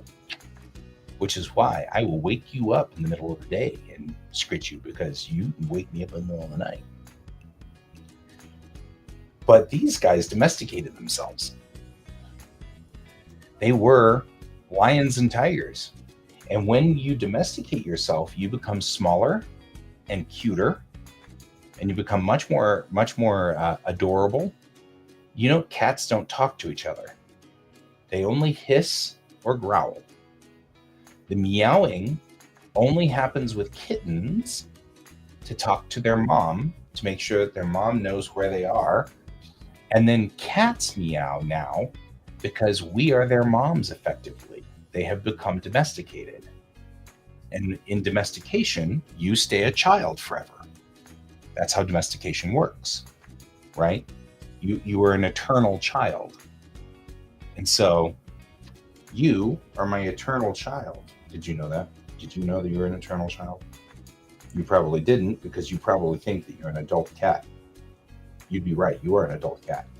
You're also an adult pain. So there you go. But that's fascinating to me. Now I've got cat hair all over me. Good thing I'm not allergic to you.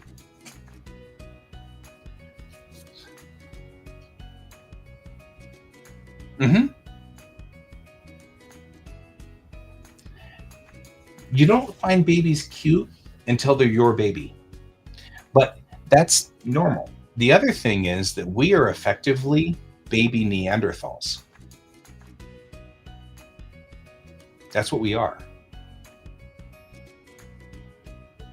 Yeah, I know. You're not going to college, George. No matter how much you say you need to go to college, you are not joining me. Just be aware of that. That stuff fascinates me, and this is why I'm going back to school. I'm going back to learn all this, to get all the underpinning behind it, to figure out why. I mean, as much as we can figure out.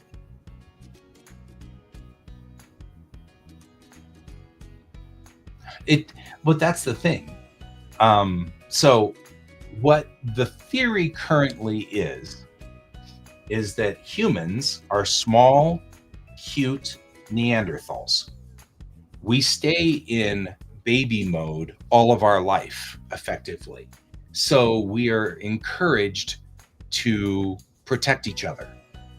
We are encouraged to mother each other, so to speak, which means that our default mode is to take care of each other. And some of us look babyier than others.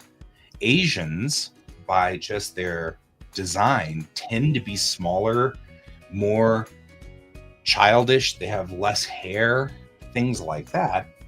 So you tend to find them more vulnerable. And it's a little weird when you end up with, this situation where they're, because that's what they kind of do.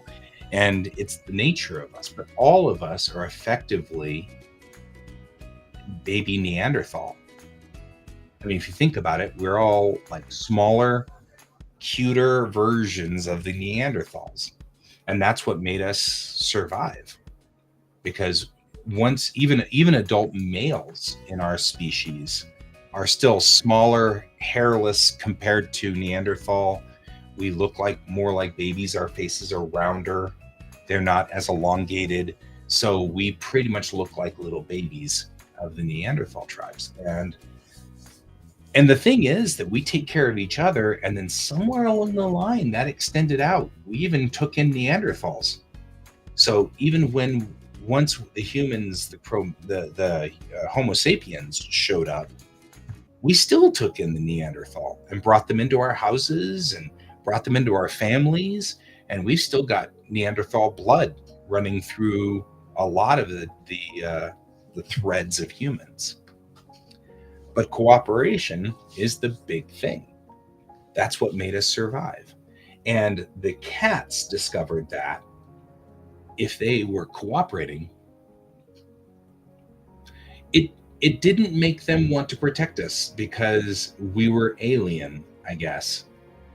Because you'd think that would be the case, but really it was only internally. Like, we moved away from that branch. And when we did, we started to become cute to ourselves. That evolutionary trait then led us to mother ourselves, while the Neanderthals wandered off into another evolutionary trait. But they've tested this. It's actually been tested. They're in Russia in the 1950s.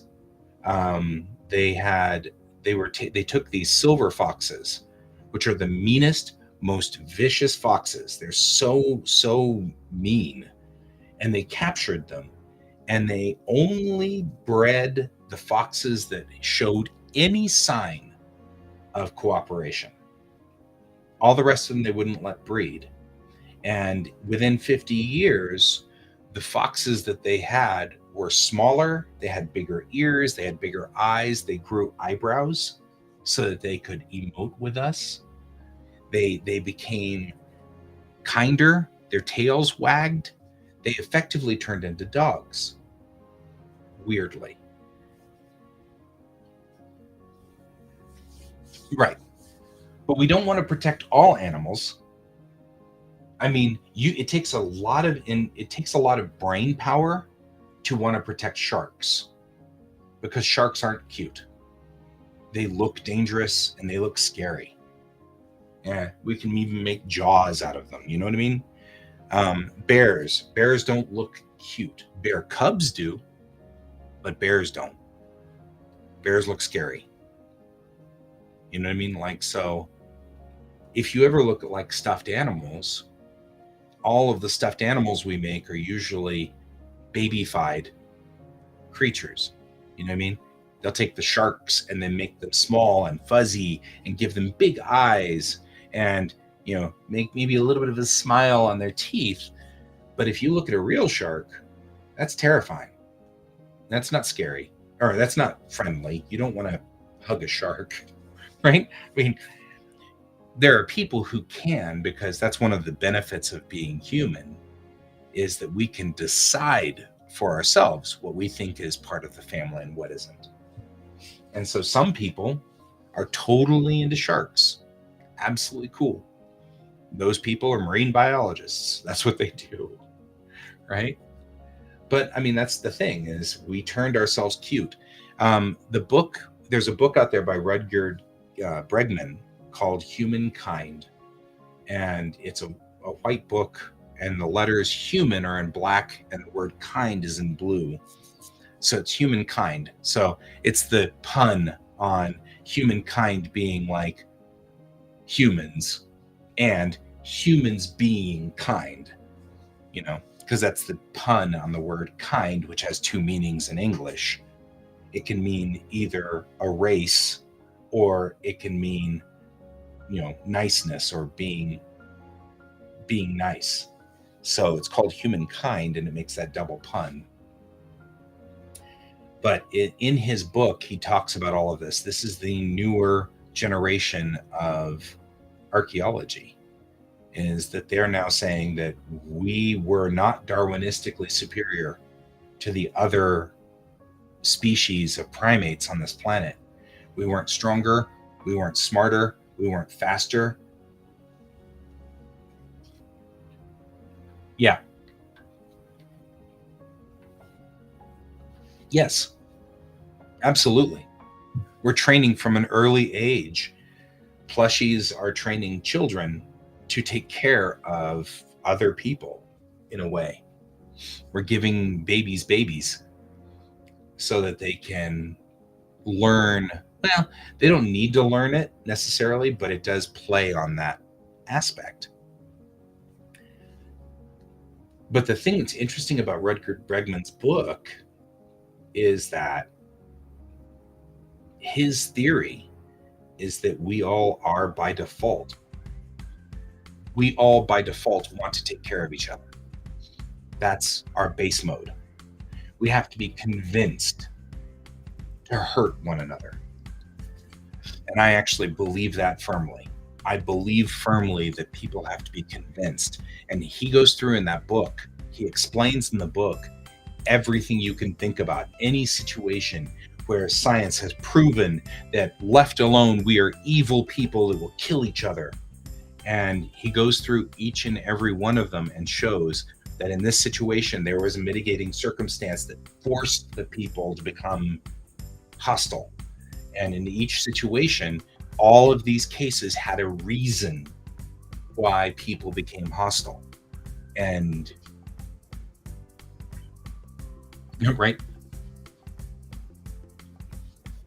right, exactly. That's the other thing. Interesting, isn't it? We don't have a competitive streak. A lot of other creatures on this planet have that streak of killing off the siblings so that they survive. We don't have that. That's not in our nature. You can be forced to do it, but it's not our base nature. Our base nature, and that's why we won. This is why we won out. We Darwinistically won out because we cooperate. That's how we won. Because the children do not compete with each other. And so they don't kill each other. So our young don't fight each other. And as we grow up, we use and protect each other so that we become a team and a unit. And in one unit, there's 12 or 13 humans, or 12 and 15 humans, or 30 humans, or 1,000 humans. And there's no way that one Neanderthal is going to be able to deal with 15 humans, 15 Homo sapiens. You know what I mean? Like, there's no way they can deal with that, especially if we're going to cooperate and work together. You know, one human goes, hey, look over here. You look over here, and then the other human comes up behind you and then, you know, hits you in the back of the head or whatever. I'm not saying that we beat up the Neanderthal. I'm just saying that the ability to cooperate is an amazingly, astonishingly strong trait. So strong, it can override Darwinism. And I find that to be cool. Just working to cooperate, just being able to cooperate. That's the skill that made us beat everything else on this planet. But I mean, think about this. The house that I live in, I didn't build this house. I can't build this house. I'm not skilled to do that. It took a team of people. A team of, what, 6, 7 people to build the house primarily, and then another couple of people who were specialists to do wiring, to do plumbing, you know, things like that, metalworking, all of these things. And then we take a whole new set of specialists that have to build my PC and build my internet connection so that I can talk to you. But that's a ton of people. I mean, there's already 100 people involved in just me sitting on this chair talking to you today. There's 100 people directly involved in just doing this one thing. But because those 100 people are involved, you're in Europe and I'm in America, and we're just chatting. Here we are. We're happily talking to one another, you know, which is an astonishing, amazing accomplishment. Humans are amazing. But in Bellatrix Rising, the races that survived are the ones that can cooperate. It doesn't matter anything else. It's not tool making that matters.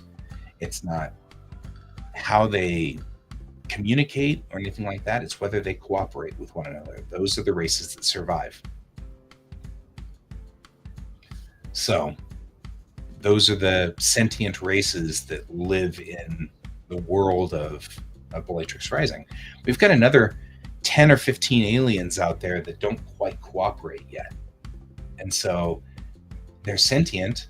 You can talk to them. They can communicate with you, but they don't work together yet. And so because they don't work together totally, they can't be part of the unity. Right? Just the keyboard alone. The keyboard alone has hundreds of people. Right? The trash in your trash can. It's another hundreds of people.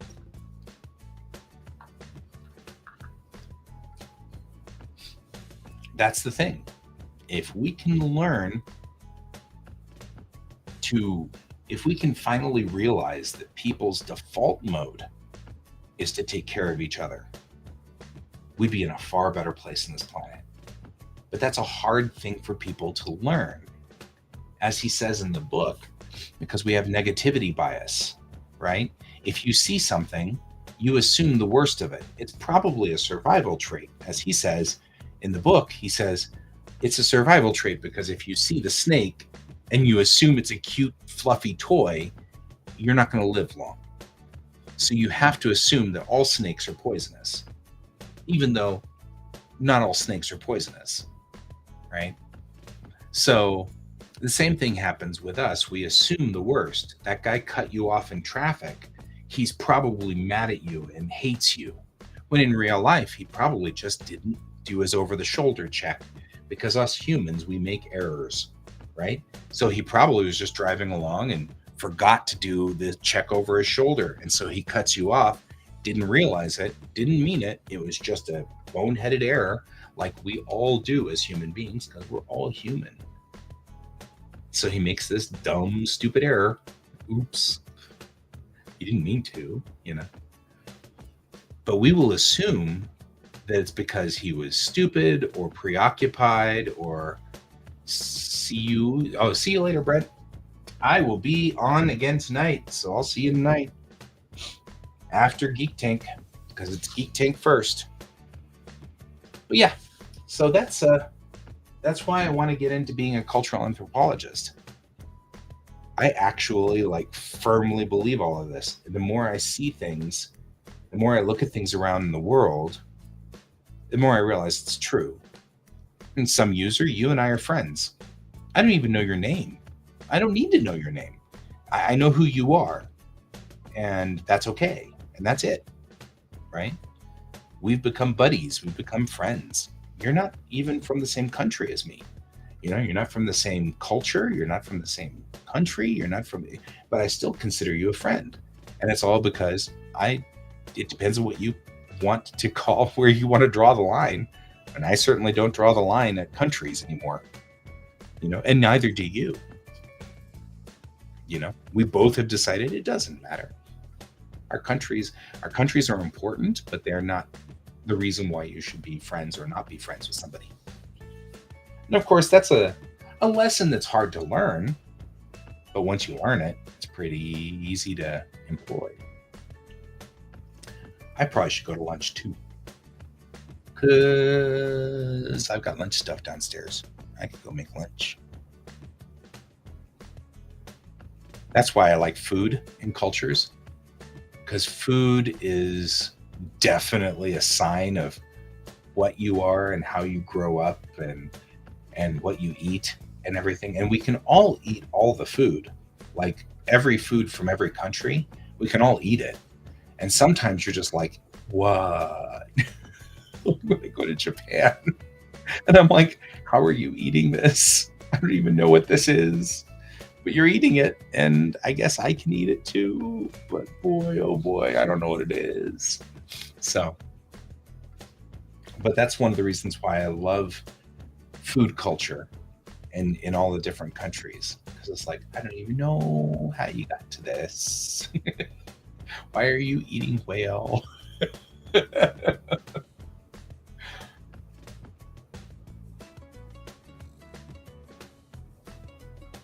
Oh yeah.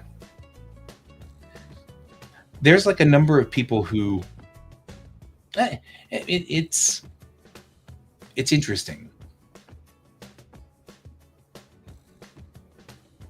right? Escargot,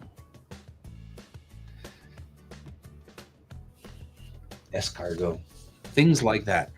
And I'm neurodivergent, which makes eating food and other eating strange foods difficult, and it's uncomfortable. But it is so fascinating to me, And I'm pretty sure that I have now pretty much consumed whale and probably horse at this point in time, both of which are kind of, well, whale is definitely bad because you don't want to be consuming whales. They're endangered.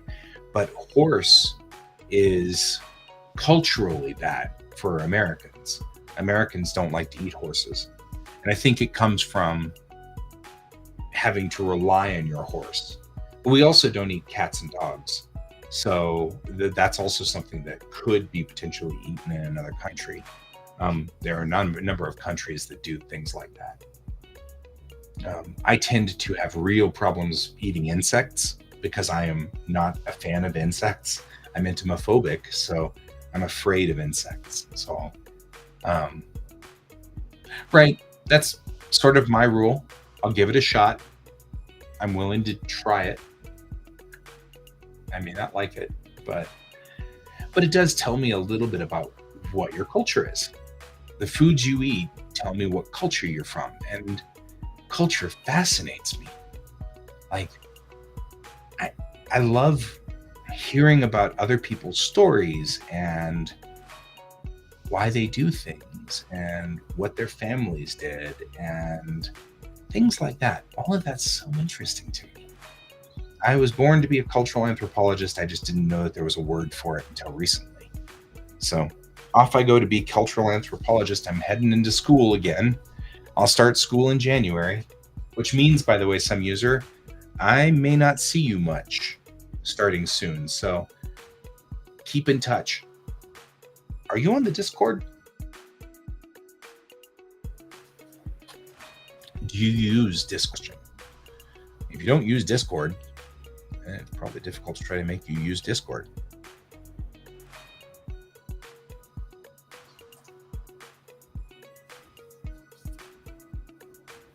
But not knowing whether we will have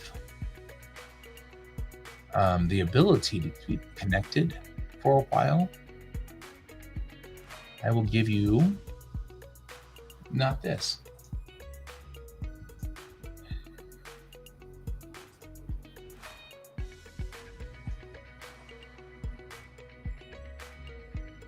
Okay, good. Good. That's totally fine. Just in case. Because I'll probably be using Discord more once school starts because of the fact that I'll be in class at this time during the day. Right? So it'd be kind of difficult for me to stay on here. So I will come on, but it'll be every once in a while. It won't be regular. I don't know what my schedule is. I will know my schedule Thursday because that's when I meet with my advisor. So we'll find out what my schedule is then, and maybe I will have a day off. Maybe I will have a morning off. Maybe I won't need to go to classes until afternoon on certain days. Who knows? Whatever's the story, we'll find out. And that's good. So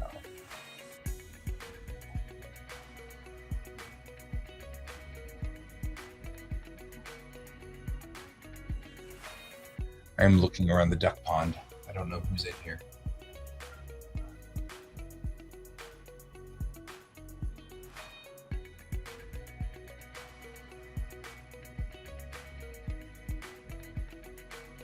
At some point, my dear friend, you'll have to...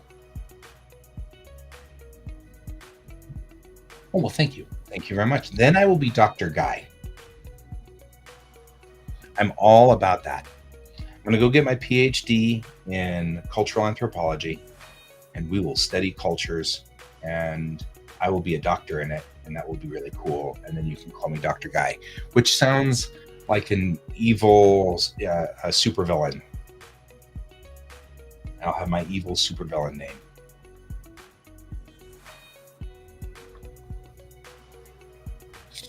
So, and as I was saying before, I got a break. The college that I applied to decided to apply 90 credit hours from my bachelor's degree to it, which is wonderful because my bachelor's degree is not accredited. And so I can't use my bachelor's degree anywhere. And so them being able, right? Evil Dr. Guy. I was not going to be able to use any of those credits, and I'm very grateful that the college has decided to accept it, because that means I only have a year and a half that I've got to go to classes, and then I'm done. I'm done with my bachelor's degree, and so I can get a real bachelor's degree from an accredited university. Then I can start my master's in a year and a half. I don't have to go through 4 years of college, which is what I was facing doing up until just a few weeks ago, or up until last week even. I thought for sure I was going to have to go back in and go back to college and do the whole bachelor's degree all over again. All right, guys, it is 11:30. I'm getting hungry, so I'm going to go. It was good talking to you guys. For at least the remainder of this year, I will be broadcasting during the day most days, so you can still catch me through here. At some point, some user, you'll have to tell me who you are on Discord so I know you. Or make your nickname like some user or something. Right. Wow. How did you change fonts? That was awesome. Look at you changing fonts. That's awesome. Cultural anthropology. It just sounds cool. Anyway, at some point in time, some user, you'll have to tell me who you are over. You could even PM me if you want over on Discord so that I know which one of you is you. So we can keep chatting.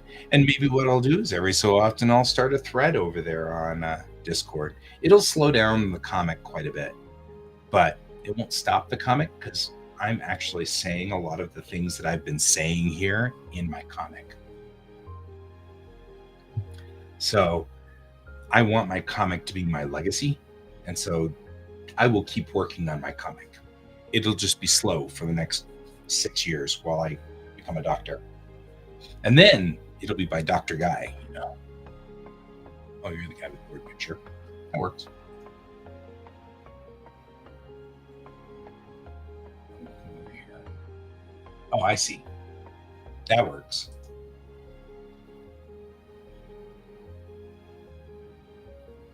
Can I add a note? Note! Exclamation point. I have added a note.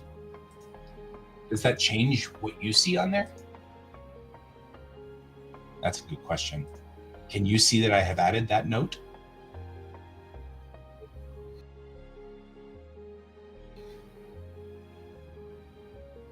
I think I figured it out. I won't say it online because there's no reason for me to say it out loud. I don't have any. Oh, that's a bummer. Well then, I will do that. That way I will remember who you are.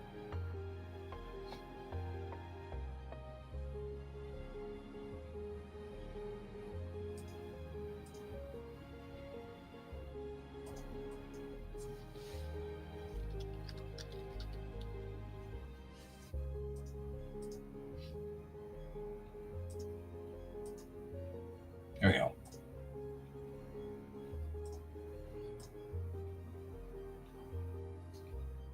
You don't have to change your name to the server. It's okay. It doesn't matter. It's you that's important, not your name. I mean, your name is important, certainly, but the important person, the important thing is the person, not the signal. So, like, names aren't necessarily important. I won't be any different when I'm Dr. Guy. I'll still be the same person. It's just when people first meet me, it will change their opinion. And hopefully, whenever I get into arguments, people will be less likely to assume that I'm talking out of a misplaced sense of something. You can always hope, anyway. Uh-oh. We are changing our procedures at work again. I swear, they change the procedures at work every day. Okay, I am off to go get lunch. I will talk to you guys later. And I hope you guys all have a wonderful, wonderful day. And that would be right. I know. Wouldn't that be kind of cool? It would still be cool. All right.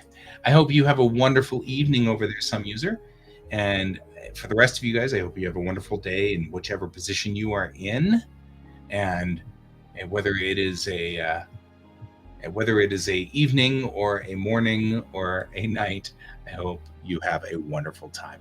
And I'll see you next time. And remember to keep your eyes on the stars. Bye-bye.